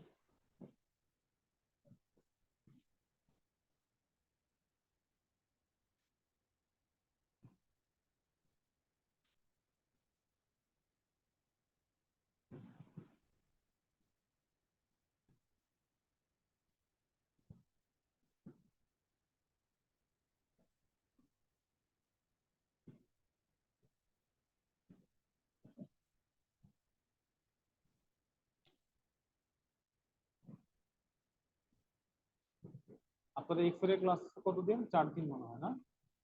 4 দিন বেশ ভালো সময় আছে, আমরা করতে পারবো। এখন আমরা আরেকটা শীট দেখবো, হ্যাঁ? কতদূর কি হবে দেখা যাক। আমাদের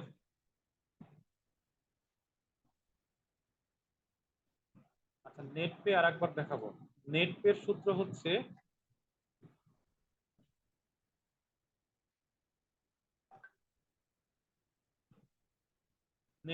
নেট পে সূত্রটা হবে হচ্ছে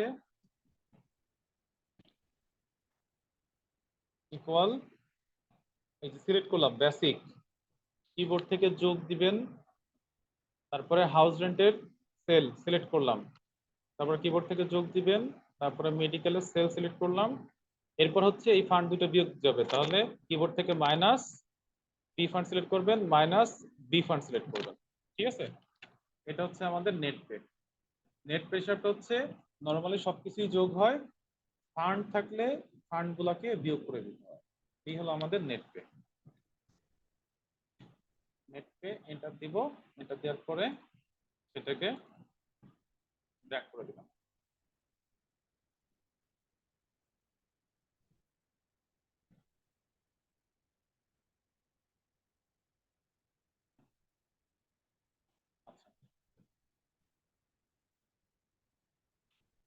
আচ্ছা ঠিক আছে, ক্লাস ভিডিও তাড়াতাড়ি দেওয়ার চেষ্টা করো। ক্লাস ভিডিও আসলে পরের দিন ছাড়া দেওয়া যায় না, হ্যাঁ, যেহেতু আমরা অফিস থেকেই ক্লাসগুলো করাই, তো ভিডিওগুলো কনভার্ট হইতেও বেশ সময় নেয়।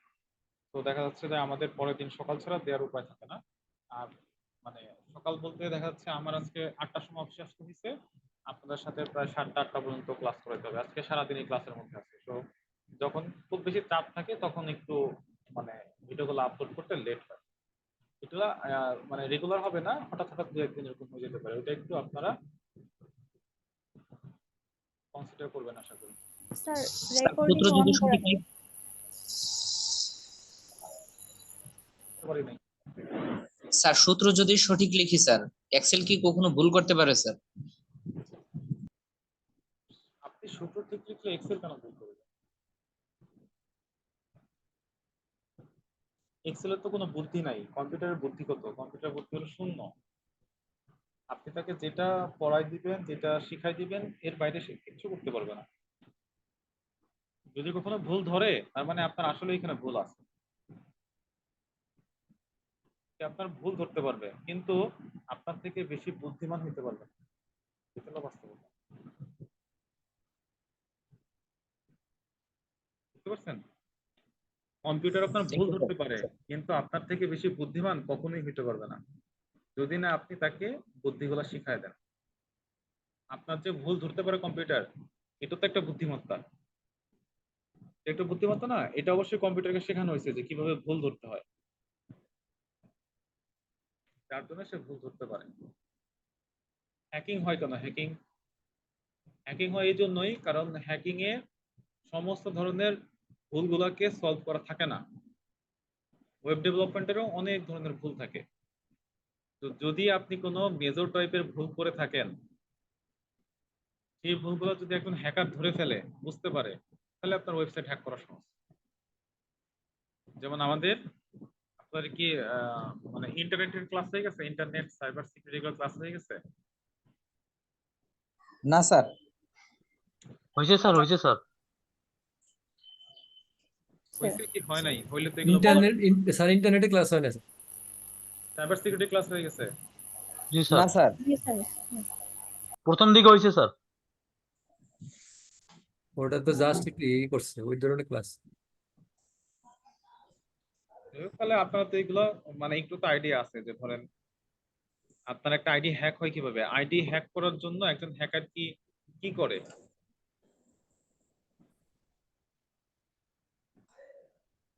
হ্যাকার কি করে? হ্যাকার, সাইবার সিকিউরিটি নিয়ে ক্লাস হয়নি। একজন হ্যাকার আসলে কি করে? ধরেন আমাদের, আমি একটা ইয়া দেখাই, আমাদের পেজটা কেউ দেখছেন? আমাদের ফেসবুক পেজটা জি স্যার। জি স্যার। ধরেন এই যে হচ্ছে আমাদের পেজটা। হ্যাঁ, আমাদের পেজে প্রায় 24K ফলোয়ার আছে। এখন প্রতি মাসেই আমাদের এই পেজটা হ্যাক করার একটা অ্যাটেম্প্ট কেউ না কেউ করে, প্রতি মাসেই করে। বুঝতে পারছেন কিভাবে করে? অনেকগুলোকে ব্লক করে দিছি। যে ধরেন আগে আমাদের পেজের এই যে ইমেল অ্যাড্রেসটা দেখা যেত, এখন ইমেল অ্যাড্রেসটা আর দেখতে দিই না। কি করে? ইমেল অ্যাড্রেসে হচ্ছে একটা ইমেল পাঠায়, যেটাকে ফিশিং অ্যাটাক বলে। এটা আমার একটা ইয়াও ছিল, এটা আসলে হার্ড কপি করা আছে, সফট কপিটা নেই। অনেক ধরনের কথা লেখে যে আপনি ফেসবুকের কমিউনিটি রুল ব্রেক করছেন, তারপরে আপনি অনেক ধরনের স্প্যামিং করছেন, ডিজিটাল সিকিউরিটির বিরুদ্ধে আপনি লিখছেন, তারপরে হচ্ছে উইমেন হ্যারাসমেন্ট করছেন, তারপরে কিছু মানে আরো অনেক ধরনের কঠিন কঠিন শব্দ ব্যবহার করে মানে ভয় ভীতি পাঠায়, এটা আপনাকে একটা ইমেল করবে। আমাদের এখানেও ইমেল করছে। তো ধরেন আমি এগুলো পড়েই বুঝছি যে এগুলো হচ্ছে সব মানে ধরেন একটা অ্যাটাক করার ওয়ে। এবং ওরা কি করে? ইমেলে একটা লিংক দিয়ে দেয়, ইমেলে একটা ইয়া দিয়ে দেয় যে যদি আপনি, আপনার 24 ঘন্টার মধ্যে আপনার আইডিটা ডিঅ্যাক্টিভেট হয়ে যাবে, যদি আপনি আইডিকে ফিরে পেতে চান তাহলে এই লিংকে যায় আপিল করেন, বা এই লিংকে যায় আবার অ্যাপ্লিকেশন করেন আপনার অ্যাকাউন্টটা যেন ব্লক করা না হয়। এরকম হাবিজাবি অনেক কিছু লিখলে কি হয়, ওই যে যারা জিনিসটা ফেস করে না কখনো, আমি যখন প্রথম ফেস করছি আমার কাছে ভয় লাগছে, কারণ এটা একটা অফিসের জিনিস। অফিসের ধরেন যে পরিচালক স্যার আমাকে ডাকছেন, স্যারটিকে এগুলো বলছেন যে দেখেন এটা কি, কিভাবে কি করা যায় দেখেন। তো প্রথমবার দেখে ভয় লাগছে, এরপরে যখন ইমেলটা ভালো করে পড়ছি তখনই বুঝছি যে এটা আসলে একটা অ্যাটেম্প্ট, হ্যাকিং এর একটা অ্যাটেম্প্ট। এবং ওরা এমন ভাবে লিখবে, দেখবেন দুনিয়ার সমস্ত অপরাধ যেন আপনি একাই করেন, এমন একটা ইমেল করবে যে আপনার কাছে মনে হবে দুনিয়ার সমস্ত আইনের কানুনের বিরুদ্ধে আপনি কোনো একটা কাজ করে ফেলছেন, সবকিছু লিখে দিবে। তো আর সবসময় একটা লিংক দিবে যে আপনি এখানে যে আপিল করেন বা এখানে যে রিকোয়েস্ট করেন, এখানে যে আপনি নতুন করে আবেদন করার জন্য ব্লক করা না হয় এরকম একটা লিঙ্ক অবশ্যই দিবে, অবশ্যই দিবে। টার্গেট হলো এই লিঙ্ক আপনাকে নিয়ে যাওয়া। তো স্বাভাবিকভাবেই যারা ওই লিঙ্ক গুলার ফাঁদে পা দেন, ভয় পেয়ে হোক, লোভে হোক, তো তাদের আসলে ওই যে আইডি গুলো হ্যাক হয়ে যায়। বলার উদ্দেশ্য ছিল এটা যে কম্পিউটারের বুদ্ধিমত্তা কিন্তু শূন্য। মানুষ কম্পিউটারকে যতটুকু বলে দেয় ততটুকু সে করতে পারে। কম্পিউটারকে যদি হ্যাকিং আমরা শিখা দিতাম যে কম্পিউটার তুমি হ্যাকিং করা শুরু করো, এই পৃথিবীতে টিকা যেত না, কিন্তু আমি আপনি কেউ বুঝতে পারতাম না। কম্পিউটার কিন্তু আমার আপনার থেকে অনেক স্মার্ট। যে কাজগুলো তাকে শিখাই দেওয়া হয় সেই দিক দিয়ে সে আমার আপনার থেকে শত শত গুণে স্মার্ট। কিন্তু যেটা জানে না সেটা আমাদের সাথে কোনো তুলনা হবে না মানুষের সাথে। তো একবার চিন্তা করেন, মানুষ হ্যাকিং করতেছে, এর জন্যই আমাদের চারপাশে এত খারাপ অবস্থা। যদি কম্পিউটারের মধ্যেই বুদ্ধিমত্তা থাকতো কিভাবে হ্যাকিং করতে হয়, তাহলে আমার আপনার অবস্থা কি হইতো একবার চিন্তা করে দেখেন। আমরা কেউই সেফ থাকতাম না। বুঝতে পারছি? কারণ এই ইন্টেলিজেন্সটা কম্পিউটারের মধ্যে নাই। যদি কেউ কম্পিউটার ব্যবহার করে হ্যাকিং করে, সে কি করতেছে? কম্পিউটারের রিসোর্স গুলোকে ব্যবহার করতেছে। কম্পিউটার অনেক ফাস্ট কাজ করতে পারে, ইন্টারনেটকে ব্যবহার করতেছে, বিভিন্ন ধরনের টুলস ব্যবহার করতেছে, কিন্তু এই যে ইন্টেলিজেন্স, মাথা খাটানোটা, এটা কি করতেছে? একজন মানুষই করতেছে।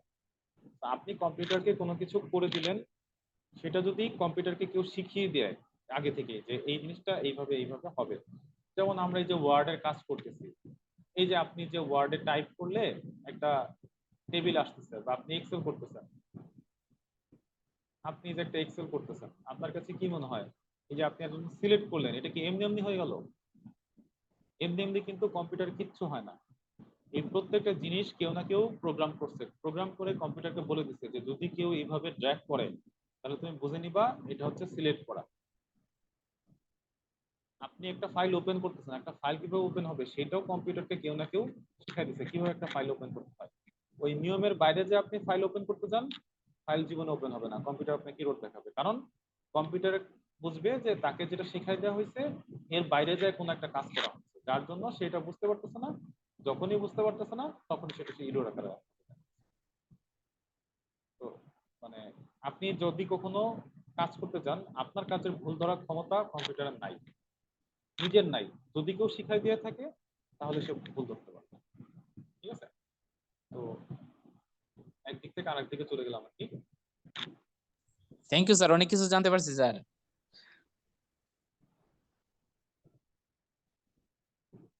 তো এই যে যারা মানে একটা উদ্দেশ্য এটা ছিল যে সোশ্যাল মিডিয়ায় খুব আপনি যত আপনার পার্সোনাল ইনফরমেশন কম দিবেন আপনার জন্য তত সেফটি কিন্তু বেশি। অনেকে সোশ্যাল মিডিয়ার অ্যাবাউট এর মধ্যে ধরেন তার লিঙ্কডইনের আইডি, ফেসবুকের আইডি, তার ইউটিউবের চ্যানেল, মানে যত ধরনের তার প্রোফাইল আছে সমস্ত প্রোফাইল শেয়ার করে রাখেন। এটা কিন্তু ধরেন যে আপনি হয়তো নিজেকে জাহির করতেছেন, কিন্তু যারা খারাপ উদ্দেশ্য আছে তাদের জন্য কিন্তু এগুলো খুবই বেনিফিশিয়াল আপনার অ্যাকাউন্টকে হ্যাক করা। অনেকে আছে 10টা 12টা চাকরি করেন, সব কিছু লিখে দেন। এই যে আপনি আপনার সম্বন্ধে তথ্য যত ফ্ল্যাশ করতেছেন, যত পরিমাণে আউট করতেছেন, আপনার সিকিউরিটি কিন্তু তত পরিমাণে কমতেছে। এগুলো আসলে পরের বিষয়, আমরা এগুলো দেখি যদি পরবর্তী ক্লাসে আমরা আলোচনা করি। তাহলে ওই ক্লাসে যে আবার কিছু বলতে পারবো না, সবকিছু ক্লাসে বলে দেবো, তখন একটা বিপদে বলবো। আচ্ছা, আমরা এখানে ছিলাম। আমরা এরপরে আর একটা শীট করতে যাচ্ছি। শীটের মধ্যে এই শীটটা আমরা দেখি করতে পারি কিনা। এই শীটটার কাজটা একদমই সহজ। এটার একটা ইয়ে আছে, আমি একটু শেয়ার করতে পারি কিনা।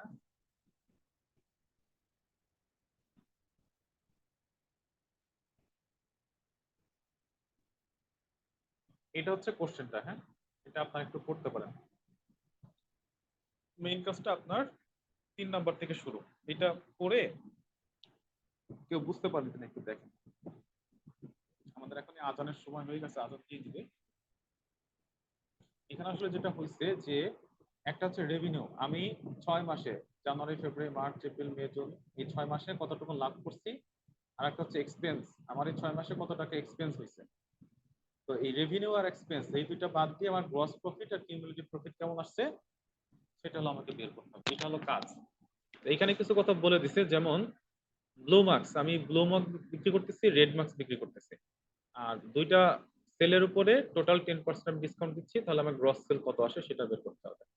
তো এখানে কিছু কথা বলে দিচ্ছে যে ব্লু মার্কস প্রতি মাসে একই পরিমাণে বিক্রি হয়, প্রতি মাসে 10,000 পিস বিক্রি হয়েছে, কিন্তু রেড মার্কস বিক্রি হয়েছে জানুয়ারি মাসে যা বিক্রি হয়েছে ফেব্রুয়ারি মাসে তার দ্বিগুণ, মার্চ মাসে ফেব্রুয়ারি মাসের দ্বিগুণ, এপ্রিল মাসে তার আগের মাসের দ্বিগুণ, এরকম প্রতি মাসে দ্বিগুণ আকারে বিক্রি হচ্ছে। আর সেলসটা তো ওই যে 10% ডিসকাউন্ট, 10% যা বিক্রি হচ্ছে এই দুইটার যোগফল তার 10%, এই দুইটার যোগফল তার 10%, এই দুইটার যোগফল তার 10%। এইভাবে আপনাকে গ্রস সেলটা বের করতে হবে।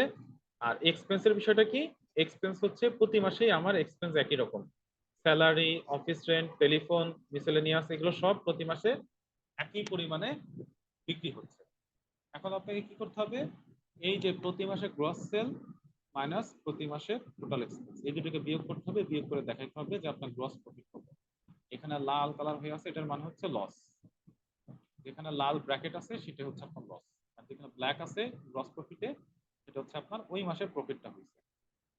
কিউমুলেটিভ প্রফিট লসও একই কথা, যদি লাল হয়ে থাকে সেটা হচ্ছে আপনার, স্যার নামাজের পর কন্টিনিউ করলে ভালো হতো। না এটা একটু ওভারভিউ দিয়ে দিচ্ছি আমি। এখানে আপনার লাল ব্র্যাকেট থাকবে, সেটা হচ্ছে আপনার লস বোঝাবে কিউমুলেটিভ প্রফিট লসের ক্ষেত্রে। আর এটাও লাল হয়ে আছে, তার মানে এটাও লস, এইরকম সব লস। এই মাসে এসে আপনার হচ্ছে একটা কিউমুলেটিভ লাভ হয়েছে, এই মাসে এসে আপনার আর একটা কিউমুলেটিভ লাভ হয়েছে। ঠিক আছে, তো এই কাজটা আমরা ইনশাআল্লাহ আজকে করব। এইটাও একদম সহজ কাজ, একদমই বেসিক কাজ, যোগ বিয়োগ আর কিছু নাই, যোগ বিয়োগও নাই, হ্যাঁ একটা বিয়োগ আছে আর পার্সেন্টেজ, যোগ বিয়োগ আর পার্সেন্টেজ আর একটা নাম্বার ফরম্যাটিং করা, আর কিছু। ঠিক আছে, তো আমার মনে হয় আমরা একটু ব্রেক দেই, আমরা নামাজের একটা ব্রেক দেই, আমরা ইনশাআল্লাহ আবার 7টার দিকে ক্লাসে জয়েন করব। ঠিক আছে,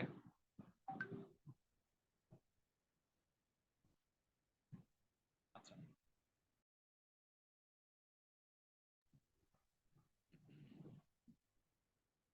আচ্ছা আমরা ক্লাসটা আবার কন্টিনিউ করতেছি। আমরা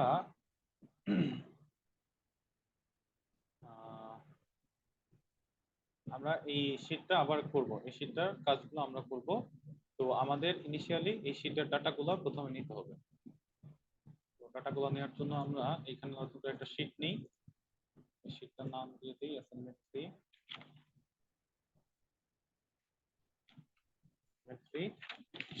এখানে আমরা কি করব, ডাটাগুলো লিখবো, তাই তো?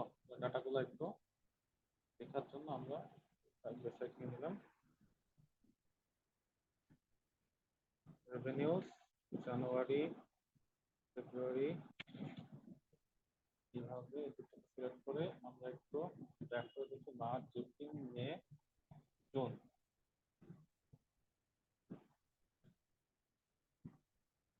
Blue marks, red marks, less, sale, discount, 10%, gross sale, এরকম হচ্ছে নিচে টাকাটা expenses,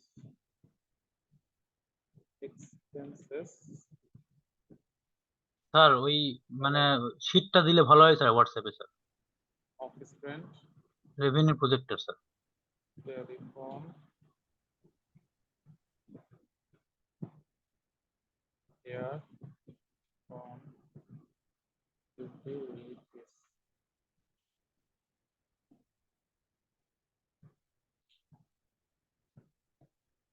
এই হলো আমাদের ডাটাগুলো টোটাল। আর নিচে আছে হচ্ছে miscellaneous,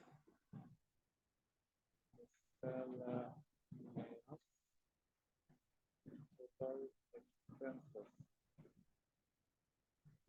gross profit, cumulative,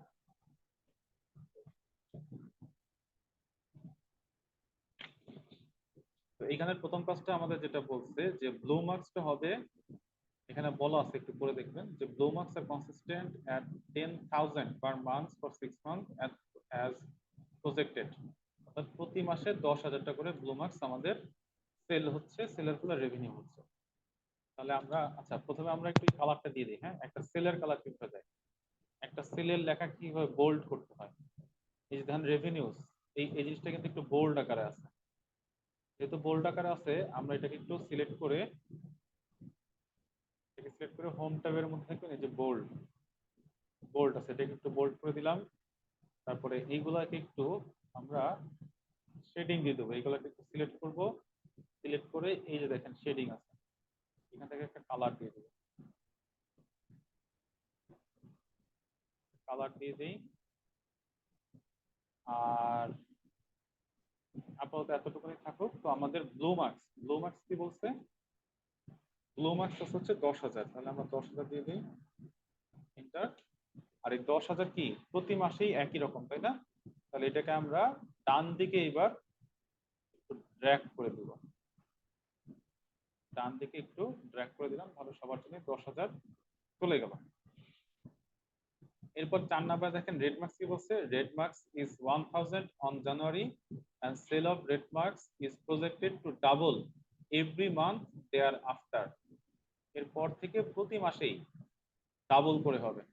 তাহলে আমরা এটাকে রেড মার্কসটাকে প্রথম মাসে হবে কত, 1000, সেকেন্ড মান্থে হবে হচ্ছে জানুয়ারির দ্বিগুণ, তারপরের মান্থে ফেব্রুয়ারির দ্বিগুণ, তারপরের মান্থে মার্চের দ্বিগুণ, এইভাবে দ্বিগুণ হতে থাকবে প্রতি মাসে। তাহলে ইকুয়াল জানুয়ারি মাসে যা ছিল জানুয়ারি মাসের সেল অ্যাড্রেস ইনটু কিবোর্ড থেকে *2, এটা হলো আমাদের সূত্র রেড মার্কসের। তো এই জিনিসটাকে আমরা একটা এইভাবে না, আমরা এটাকে এইভাবে ড্র্যাগ করে দিব, এটা থাকবে না, ঠিক আছে? তাহলে ব্লু মার্কস আর রেড মার্কসের কাজটা আমাদের হয়ে গেল। আর ডিসকাউন্টের ক্ষেত্রে বলতে হচ্ছে লেস সেল হবে হচ্ছে লেস সেলের 10% ডিসকাউন্ট হবে, বাদ যাবে উপরের রেভিনিউ থেকে। তাহলে আমাদের একটা কাজ করতে হবে, সেটা হচ্ছে ইকুয়াল একটা ব্র্যাকেট নিব, ব্র্যাকেট নিয়ে এই সেল অ্যাড্রেস যোগ এই সেল অ্যাড্রেস, ব্র্যাকেট শেষ করব স্টার 10%, তারপর একটা এন্টার দিব। তাহলে এই যে দেখেন 1100 চলে আসছে, দুইটা রেভিনিউ এর ডিসকাউন্টটা আমাদের চলে আসছে, এবং এই রেভিনিউটাও আমরা ড্র্যাগ করে দিব।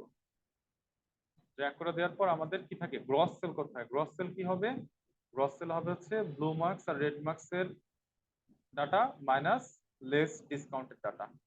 কারণ লেস মানে কি, ডিসকাউন্ট মানে কি, আমার এত দামে বিক্রি করার কথা ছিল, আমি এত টাকা ছাড় দিছি, তাহলে আমার টোটাল টাকা থেকে ছাড় বাদ দিলে যেটা থাকে সেটা হবে হচ্ছে আমাদের গ্রস সেল। গ্রস সেল হবে এইটা যোগ এইটা মাইনাস এইটা, তাহলে এটা হচ্ছে আমাদের গ্রস সেল, এটা সবার জন্য অ্যাপ্লিকেবল, এটা আমরা এভাবে ট্র্যাক করে দেব। আর এই পাশে একটা বাকি আছে, সেটা হচ্ছে টোটাল, টোটালটা লেখা হয় নাই, টোটাল টোটাল হচ্ছে এই সেলগুলোর যোগফল হবে। তাহলে আমরা এখানে ইকুয়াল দিয়ে এখন একটা ফাংশন শিখবো। ফাংশন যদি আপনার যোগ করার জন্য, ধরেন আমরা নরমালি যোগ করার সময় কি দেখছি, প্লাস সিম্বল, তাই না? তো এটা নরমালি একটা দুইটা তিনটা এরকম অল্প কয়েকটা সেলের যোগ হইলে প্লাস দিয়ে দিয়ে করা যায়। কিন্তু যখন আপনার যোগ করতে হবে একসাথে 10টা 20টা 30টা সেল, 40 50 100 1000 সেলও আপনার যোগ করা লাগতে পারে এক্সেলে, তখন আপনি কি বারবার সেল ক্লিক করবেন, প্লাস লিখবেন, আবার সেল ক্লিক করবেন, আবার প্লাস লিখবেন? এইভাবে করার কোনো দরকার নেই, কারণ এক্সেলে ওই যে আমরা দেখছিলাম না শুরু থেকে ফাংশন ফর্মুলা থাকে, ফর্মুলা। তো যোগ করার জন্য এরকম একটা ফর্মুলা আছে যেটার নাম হচ্ছে সাম ফাংশন। আপনি ইকুয়াল দিয়ে যদি SUM লেখেন, এখানে দেখবেন এই যে সাম চলে আসছে, এটা একটা ডাবল ক্লিক করবেন অথবা কিবোর্ড থেকে একটা ট্যাব দিবেন, ট্যাব দিলে সাম চলে আসবে।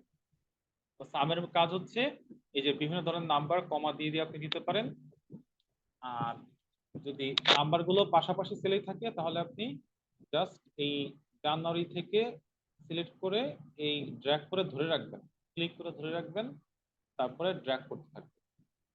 ড্র্যাগ করলে দেখবেন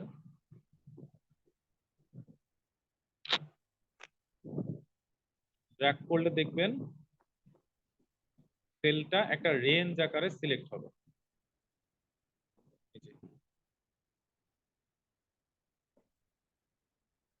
এই যে সেলটা একটা রেঞ্জ আকারে সিলেক্ট হবে। রেঞ্জ কিভাবে বুঝবো? যখন দেখবেন দুইটা সেল অ্যাড্রেসের মাঝখানে একটা কোলন আছে, তখন বুঝবেন এটা কি একটা রেঞ্জ।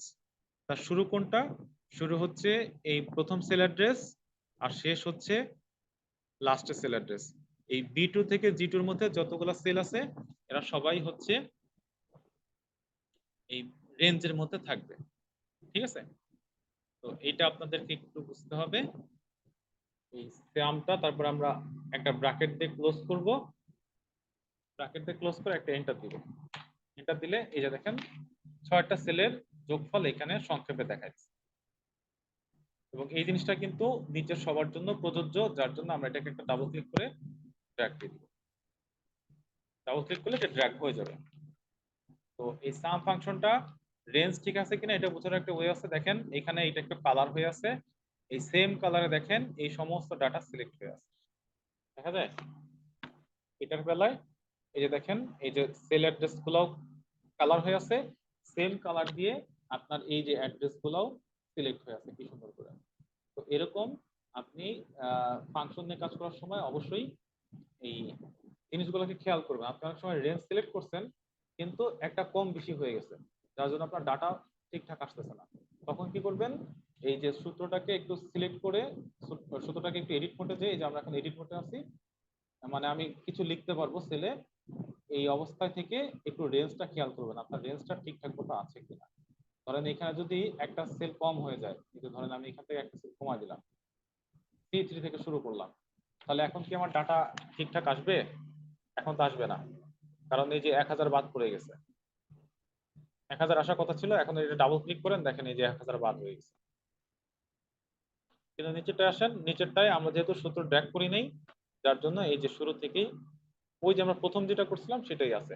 ভুল সূত্রটা কিন্তু আমরা এখানে ড্র্যাগ এখনো করিনি, যার জন্য তো আমরা এটা ঠিক করে দেই, আবার একটু ড্র্যাগ করে এটাকে ঠিক করে দিই।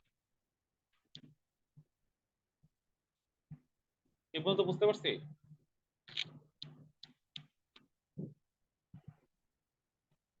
এই পর্যন্ত কি বোঝা গেছে? ঠিক আছে স্যার। জি স্যার। তাহলে এরপরে আমাদের এক্সপেন্সেস গুলো করতে হবে। এক্সপেন্সেস, তাহলে আমরা এক্সপেন্স গুলো দেখি। এক্সপেন্সের জন্য কি বলছে? Expense are fixed for, sir 10% less. হ্যাঁ স্যার 10% লেসটা স্যার সূত্রটা একটু দেখাবেন স্যার। 3 নাম্বার লাইনে স্যার। এটা ও ব্র্যাকেট দেওয়া হয়েছে স্যার। জি, বুঝতে পারছি স্যার। ঠিক আছে। এখানে দেখেন আমাদের এক্সপেন্সের ক্ষেত্রে বলছে যে expenses are fixed for each month. প্রত্যেক মান্থের জন্যই এক্সপেন্স গুলো সেম, একই রকম। এবং কি বলছে? The expense for the month of January are shown in the worksheet. এই ওয়ার্কশিটে জানুয়ারি মাসের এই যে ডাটাটা দেয়া আছে, তো জানুয়ারি মাসের এক্সপেন্সটা আপনি লিখে ফেলবেন। স্যালারি, স্যালারি কত হবে?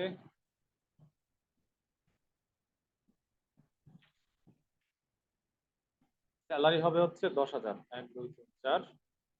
অফিস রেন্ট হবে হচ্ছে 1 2 3 1500 200। আর টোটাল এক্সপেন্স কত হবে? এইগুলোর যোগফল। তাহলে টোটাল এক্সপেন্সটা আপনি ইকুয়াল সাম এই ডাটাগুলোকে সিলেক্ট করে দিবেন। সিলেক্ট করে দিয়ে ব্র্যাকেট শেষ করবেন, একটা এন্টার দিবেন। তাহলে 14,500 টাকা। এখন কাজ কি? এই সবগুলোকে আবার সিলেক্ট করবেন। এই এক্সপেন্স প্রত্যেকটা মাসের জন্য একই, তাহলে এটাকে আমি আবার বারবার লিখবো না, এই সবকটাকে সিলেক্ট করে আমি এটাকে এইভাবে ট্র্যাক করে দিব। তাহলে সমস্ত মাসের জন্য আমার একই এক্সপেন্স হবে। এবং এখানে টোটালের সূত্রটা আমরা ড্র্যাগ করে নিয়ে আসতে পারি। এই সূত্রটাকেই আমরা কপি করে কন্ট্রোল সি, এখানে কন্ট্রোল ভি, 60,000 চলে আসলো। তারপর এটাকে একটু ডাবল ক্লিক করব, তাহলে আমাদের এটা চলে আসবে। আর নিচেরটার জন্য একটু ড্র্যাগ করে দেব। ঠিক আছে? তাহলে আমাদের টোটাল এক্সপেন্সের বিষয়টা থাকলো।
আচ্ছা আমাদের এই পর্যন্ত হয়েছে, তাহলে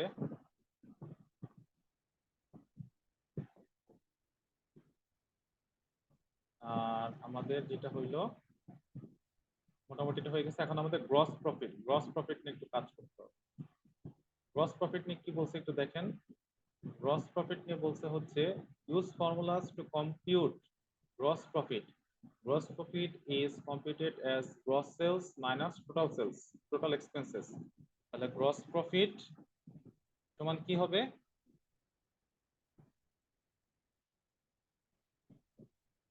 গ্রস প্রফিট সমান হবে হচ্ছে বলে দিছে gross sell minus total expenses, এই দুটোর বিয়োগফল। তাহলে এটা আমরা প্রতি মাসের জন্য করব। আর use formulas to compute cumulative profit or loss. The cumulative profit or loss হবে আর কি is computed by adding the gross profit for the current month to the previous month cumulative profit of loss. তার মানে হচ্ছে প্রতি মাসের cumulative আমরা একটু এখানে ট্রিক্স করে ফেব্রুয়ারি মাসেরটার জন্য কাউন্ট করব, ঠিক আছে? ফেব্রুয়ারি মাসের কিউমুলেটিভ প্রফিট হবে হচ্ছে কি হবে? ফেব্রুয়ারি মাসের কিউমুলেটিভ প্রফিটটা কি হবে?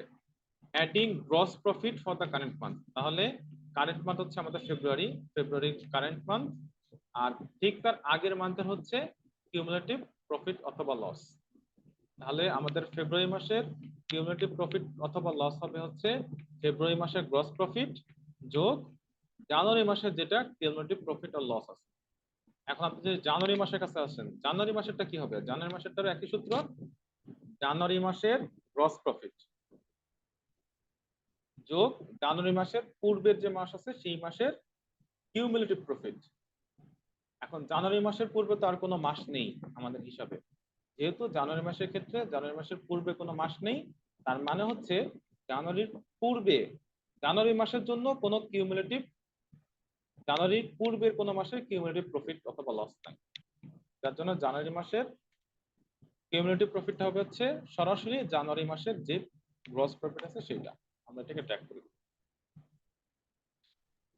স্যার কিউমুলেটিভ প্রফিট আসলে কি স্যার? কিউমুলেটিভ প্রফিটটা হচ্ছে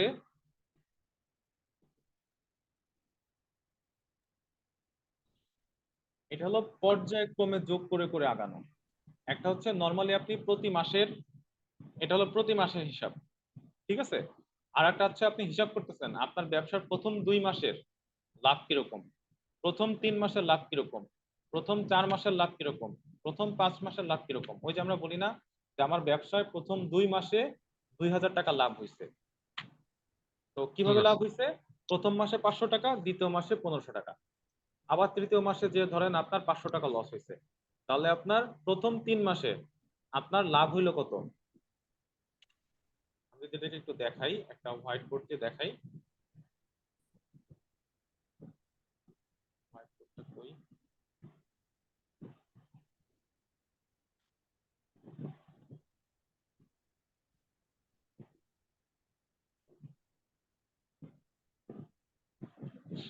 ধরেন আপনার এক মাসে ফার্স্ট মান্থে আপনার, এটা হলো প্রতি মাসের হিসাব, প্রথম মান্থে লাভ হয়েছে 1500 টাকা, প্রথম মাসে আপনার লাভ হয়েছে 500 টাকা। ধরেন জানুয়ারি, ফেব্রুয়ারি, মার্চ, এটা আবার লস হয়ে গেছে আপনার কিছু এই মাসে এসে। মার্চ মাসে খুব গরম পড়ছে, আপনার জিনিসপত্র নষ্ট হয়ে গেছে, পচনশীল দ্রব্য, জানুয়ারি, মার্চ, এপ্রিল মাসে এসে আবার আপনার 2000 টাকা লাভ হয়েছে। তো এই হিসাবগুলো কি বলেন তো? এই হিসাবগুলো হচ্ছে প্রতি মাসের হিসাব, প্রতি মাসের হিসাব। এটা প্রতি মাসে আপনার কত টাকা লাভ হয়েছে। এখন আপনাকে যদি আমি বলি প্রথম 3 মাসে আপনার লাভ কত, প্রথম 3 মাস, প্রথম 3 মাসে আপনার লাভ ক্ষতি কত, এটা কিভাবে করবেন? স্যার 3টারে যোগ দিলেই হবে স্যার। হ্যাঁ না স্যার, প্রথম দুইটা যোগ করার পরে মার্কসেরটা মাইনাস করলে হবে। এটা তো মাইনাস ফিগার আছে, এটা তো মাইনাস এমনিতেই হবে। মাইনাস নিতে হয়ে যাবে। তো এই জিনিসটাকে আমরা বলেছি কিউমুলেটিভ। ঠিক আছে, প্রথম থেকে আমার নির্দিষ্ট একটা সময় পর্যন্ত কতটুকু আমার লাভ করতেছে, এই জিনিসটাকে আমরা বলছি কিউমুলেটিভ। এবং আপনি যেটা বলতেছেন যে স্যার প্রথম থেকে সবগুলোকে যোগ করি, ওইটা যেই কথা। আর আমি যদি এখানে এরকম বলি যে প্রতি মাসের মানে শুরু থেকে জানুয়ারি থেকে যে কোনো মাসের লাভ ক্ষতি, অর্থাৎ কিউমুলেটিভ হবে হচ্ছে ওই মাসের কতটুকু লাভ ক্ষতি হয়েছে যোগ এর পূর্বের মাসে, যোগ এর পূর্বের মাসে এটা আসছে, এই দুইটা যোগ করে আমি কারেন্ট মাসের কিউমুলেটিভটা পাবো। তার মানে এই মাসের কিউমুলেটিভটা কত হবে, ফেব্রুয়ারি মাসের এই যে 1500 টাকা, আর জানুয়ারি মাসের কিউমুলেটিভ। জানুয়ারি মাসের কিউমুলেটিভ করার জন্য বা জানুয়ারি মাসের লাভ ক্ষতি জানার জন্য এই মাসে তো আপনার ব্যবসা শুরু, তাহলে এই মাসের প্রথম মাসে আপনার লাভ ক্ষতি কি, প্রথম মাসে যা হয়েছে তাই। তাহলে প্রথম মাসে আপনার 500 টাকা লাভ হয়েছে, এটাই আপনার কিউমুলেটিভ লাভ ক্ষতি। দ্বিতীয় মাসে যখন যাবেন, দ্বিতীয় মাসে আপনার ফেব্রুয়ারি মাসে 1500 টাকা লাভ হয়েছে, কিন্তু জানুয়ারি থেকে ফেব্রুয়ারি মাস পর্যন্ত আপনার লাভ ক্ষতি কত, জানুয়ারি মাসের কিউমুলেটিভ লাভ ক্ষতি যোগ ফেব্রুয়ারি মাসের, শুধু ফেব্রুয়ারি মাসে কত রকম লাভ ক্ষতি হয়েছে, তাহলে আপনার 2000 টাকা। কি স্যার 2000 টাকা। বুঝতে পারি নাই। স্যার 2000 2000 টাকা। জি, জি, 2000 টাকা। একই রকম আপনি যদি কোথায় যান, মার্চ মাসে যান, আপনার মার্চ মাসে লাভ কত হয়েছে, মার্চ ক্ষতি মাসে হয়েছে আপনার 500 টাকা। 500 টাকা ক্ষতি লাভ স্যার। ক্ষতি হয়ে গেছে। এটা হলো শুধু মার্চ মাসে হিসাব। এখন যদি আপনি প্রথম 3 মাসে হিসাব করেন, তাহলে কি করবেন, ফেব্রুয়ারি মাস পর্যন্ত আপনার যত লাভ ক্ষতি হয়েছে, প্রথম 3 মাসের লাভ ক্ষতি মানে কি, প্রথম 2 মাসের, প্রথম 2 মাস লাভ তৃতীয় মাসের লাভ ক্ষতি যোগ তৃতীয় মাসের লাভ ক্ষতি।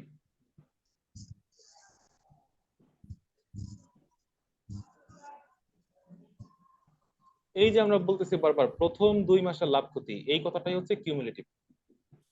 তাহলে প্রথম 2 মাসের লাভ ক্ষতি কই পাবো, এই যে এখানে পাবো প্রথম 2 মাসের লাভ ক্ষতি, এটার সাথে -500 যোগ করেন, তাহলে আপনার কাছে আসতেছে 1500 টাকা। তাহলে এই 1500 টাকা হচ্ছে প্রথম 3 মাসের লাভ ক্ষতি। একই রকম প্রথম 4 মাসের লাভ ক্ষতি কি হবে, প্রথম 3 মাসের লাভ ক্ষতি যোগ চতুর্থ মাসে আপনার যে লাভ হচ্ছে সেটা, তাহলে এই দুটো যোগ করলে আপনার চলে আসবে 3500। আচ্ছা, 3500 টাকা। ঠিক আছে, এটা হলো আপনার কিউমুলেটিভের বিষয়টা ছিল, বুঝতে পারছেন আশা করি। ঠিক আছে স্যার। ঠিক আছে, আশা করি কিছুটা বুঝতে পারছেন। আর একটু চিন্তা ভাবনা করলে আশা করি আরো বুঝতে পারবেন, আর একটু নিজে চিন্তা করলে আর একটু ক্লিয়ার হবে।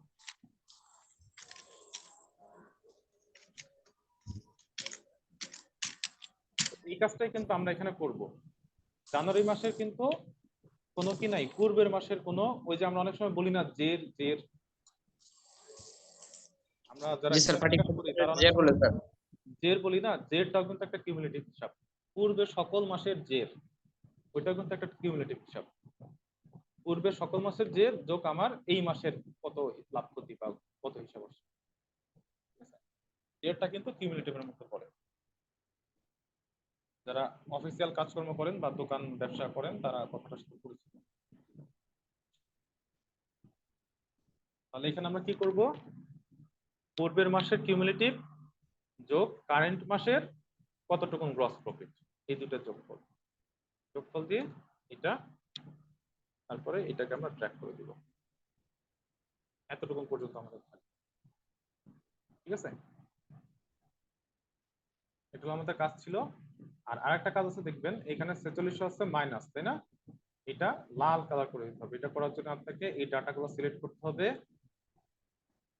এই ডাটাগুলোকে সিলেক্ট করতে হবে।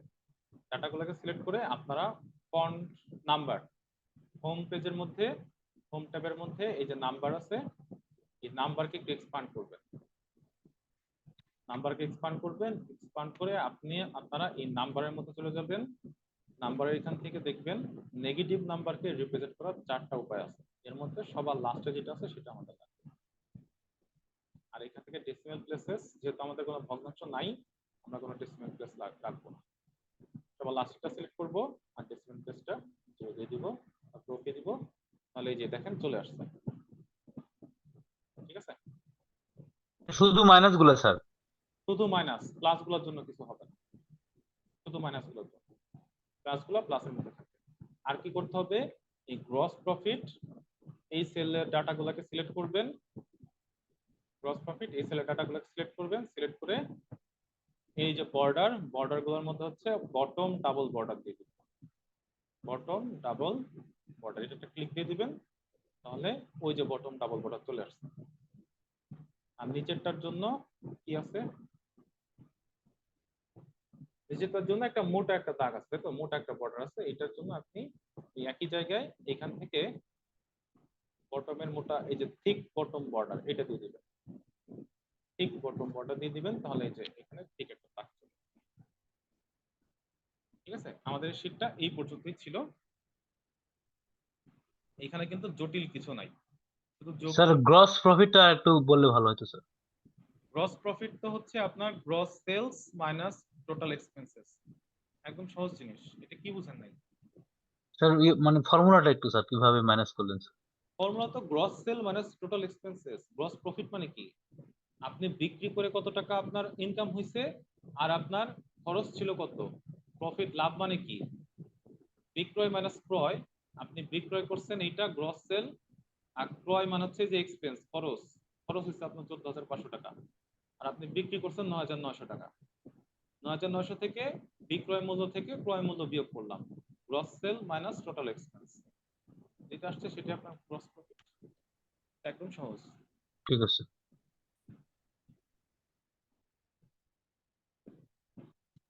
স্যার একটা বিষয় জানার ছিল স্যার, আমরা যদি এক্সেল শিটে স্যার এরকম ব্র্যাকেট দেখি স্যার, তাহলে আমরা বুঝতে পারবো যে এগুলা মাইনাস ফিগারের স্যার, বিষয়টা কি এরকম? করা থাকে না, যদি ফরম্যাটেড করা থাকে, এটা যদি আপনার কোনো শীটে এরকম করা থাকে তাহলে আপনাকে অবশ্যই উল্লেখ করে দেবে এই জিনিসটা বলতে কি বোঝায়। কাস্টমাইজে কিন্তু অনেক কিছু করা যায়, তাহলে কাস্টমাইজে কি স্যার আমি শিটটা তৈরি করে স্যার নিচে স্টার দিয়ে স্যার নোট দিয়ে দিব? হ্যাঁ অবশ্যই নোট দিয়ে দিবেন যে আপনার এই লাল বর্ডার করা জিনিসগুলো বলতে আপনি কি বোঝাচ্ছেন, অবশ্যই আপনাকে উল্লেখ করে দিতে হবে, এইগুলো নেগেটিভ নাম্বার রিপ্রেজেন্ট করে, অবশ্যই বলে দিতে হবে।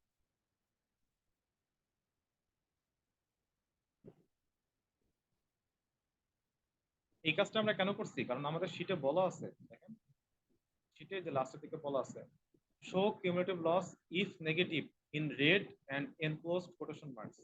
ঠিক আছে, আমি এগুলো ব্র্যাকেট দেখা দিচ্ছি, মানে আমাদের কিউমুলেটিভ লস প্রফিট যদি নেগেটিভ হয় তাহলে রেড এনক্লোজ কোটেশন মার্ক বলা ছিল, আমরা এখানে ব্র্যাকেট দিয়ে করে দিচ্ছি, ব্র্যাকেট দিয়ে করাটা সহজ। স্যার আমাদের পরীক্ষার প্রশ্নগুলো কি স্যার এরকমই আসবে স্যার? এইটাই হুবহু আসতে পারে। ঠিক আছে স্যার আমাদের সময় থাকবে কতক্ষণ স্যার? কিসের কিসের সময়? আমাদের কোর্স শেষে কি স্যার পরীক্ষা হবে না স্যার? কোর্স শেষে না, কোর্স চলাকালীনই লাস্টের দিকে 17-18 ক্লাসে, 17-18তম ক্লাসের দিকে আপনাদের হয়তো ফাইনাল টেস্ট হবে। তখন স্যার এরকম প্রশ্ন দিয়ে পরীক্ষা হবে স্যার? হ্যাঁ অবশ্যই। স্যার কতটুকু সময় থাকবে স্যার? ওইটা আপনার এই ক্লাস টাইম যেটা এরকম একটা সময় থাকবে, যেহেতু আপনার ওয়ার্ড এক্সেল পাওয়ার পয়েন্ট তিনটাই থাকবে, সময় লাগবে আর কি, এগুলো 2 ঘন্টা সময় তো লাগবেই কম করতে। এটা কি স্যার আমরা লেখার পরে ইমেইলে স্যার সেন্ড করব নাকি স্যার, একটু জানার জন্য আর কি স্যার প্রশ্ন। এটা ওই যে রাহান সাহেব বলতে পারবে আর কি, রাহান সাহেব যেটা দেখেন আইদার আপনাদেরকে গুগল ড্রাইভ শেয়ার করে দিবেন, গুগল ড্রাইভে সবাই সাবমিট করবেন, অথবা ইমেল করতে বলবে, যেভাবে উনি কালেক্ট করে আর কি।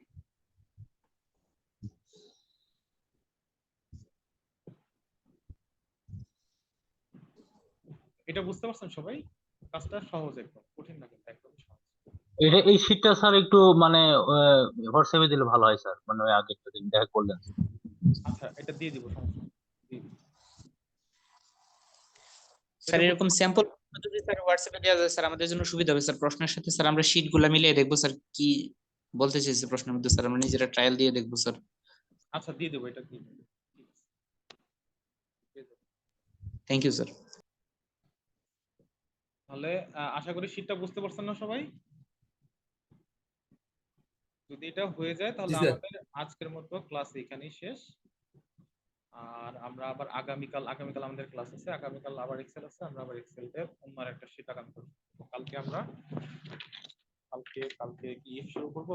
আর কালকে ইফ শুরু করব না, কালকে আমরা একটা শীট দেখবো, শীট দেখে তারপরে কালকে ইফ শুরু করব। হ্যাঁ, কালকেই ইফটা শুরু করে দেবো, যেটা বেশি সময় লাগবে আর কি। ইফে অনেকগুলো কাজ আছে, আমরা কাজগুলো আস্তে আস্তে কালকে এরকম ধরেন 3টার মতো আমাদের জব শিট যাবে, অনেকগুলো। আপনাদের 4 দিনে এক্সেল ক্লাস কয়দিন? 4 দিন না? 4 দিনই মনে হয়।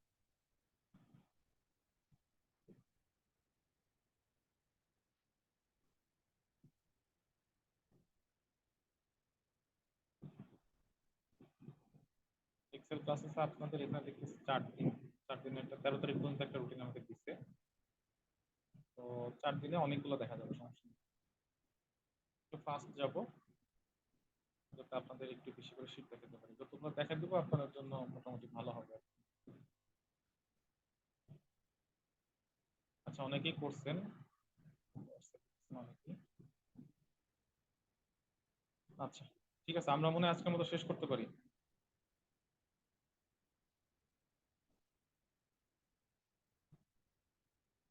ঠিক আছে স্যার, সালাম আলাইকুম। আচ্ছা, আমি কিন্তু গতকাল এবং পরশুদিনের ক্লাস দুইটাই দিয়ে দিচ্ছি, ক্লাসরুমে দিয়ে দিচ্ছি। দেখবেন আমি যে দুইটা ক্লাস আছি গতকাল এবং পরশুদিন, দুইটা ক্লাসই ক্লাসরুমে দেওয়া আছে, ক্লাসরুম থেকে একটু দেখে নেবেন। হ্যাঁ, আমি হোয়াটসঅ্যাপে তো ওইভাবে ক্লাস দিই না, ক্লাসরুমে আপনাদের ক্লাসগুলো আপলোড করা আছে। পাইছি স্যার, দেখছি স্যার। ঠিক আছে, সালাম আলাইকুম।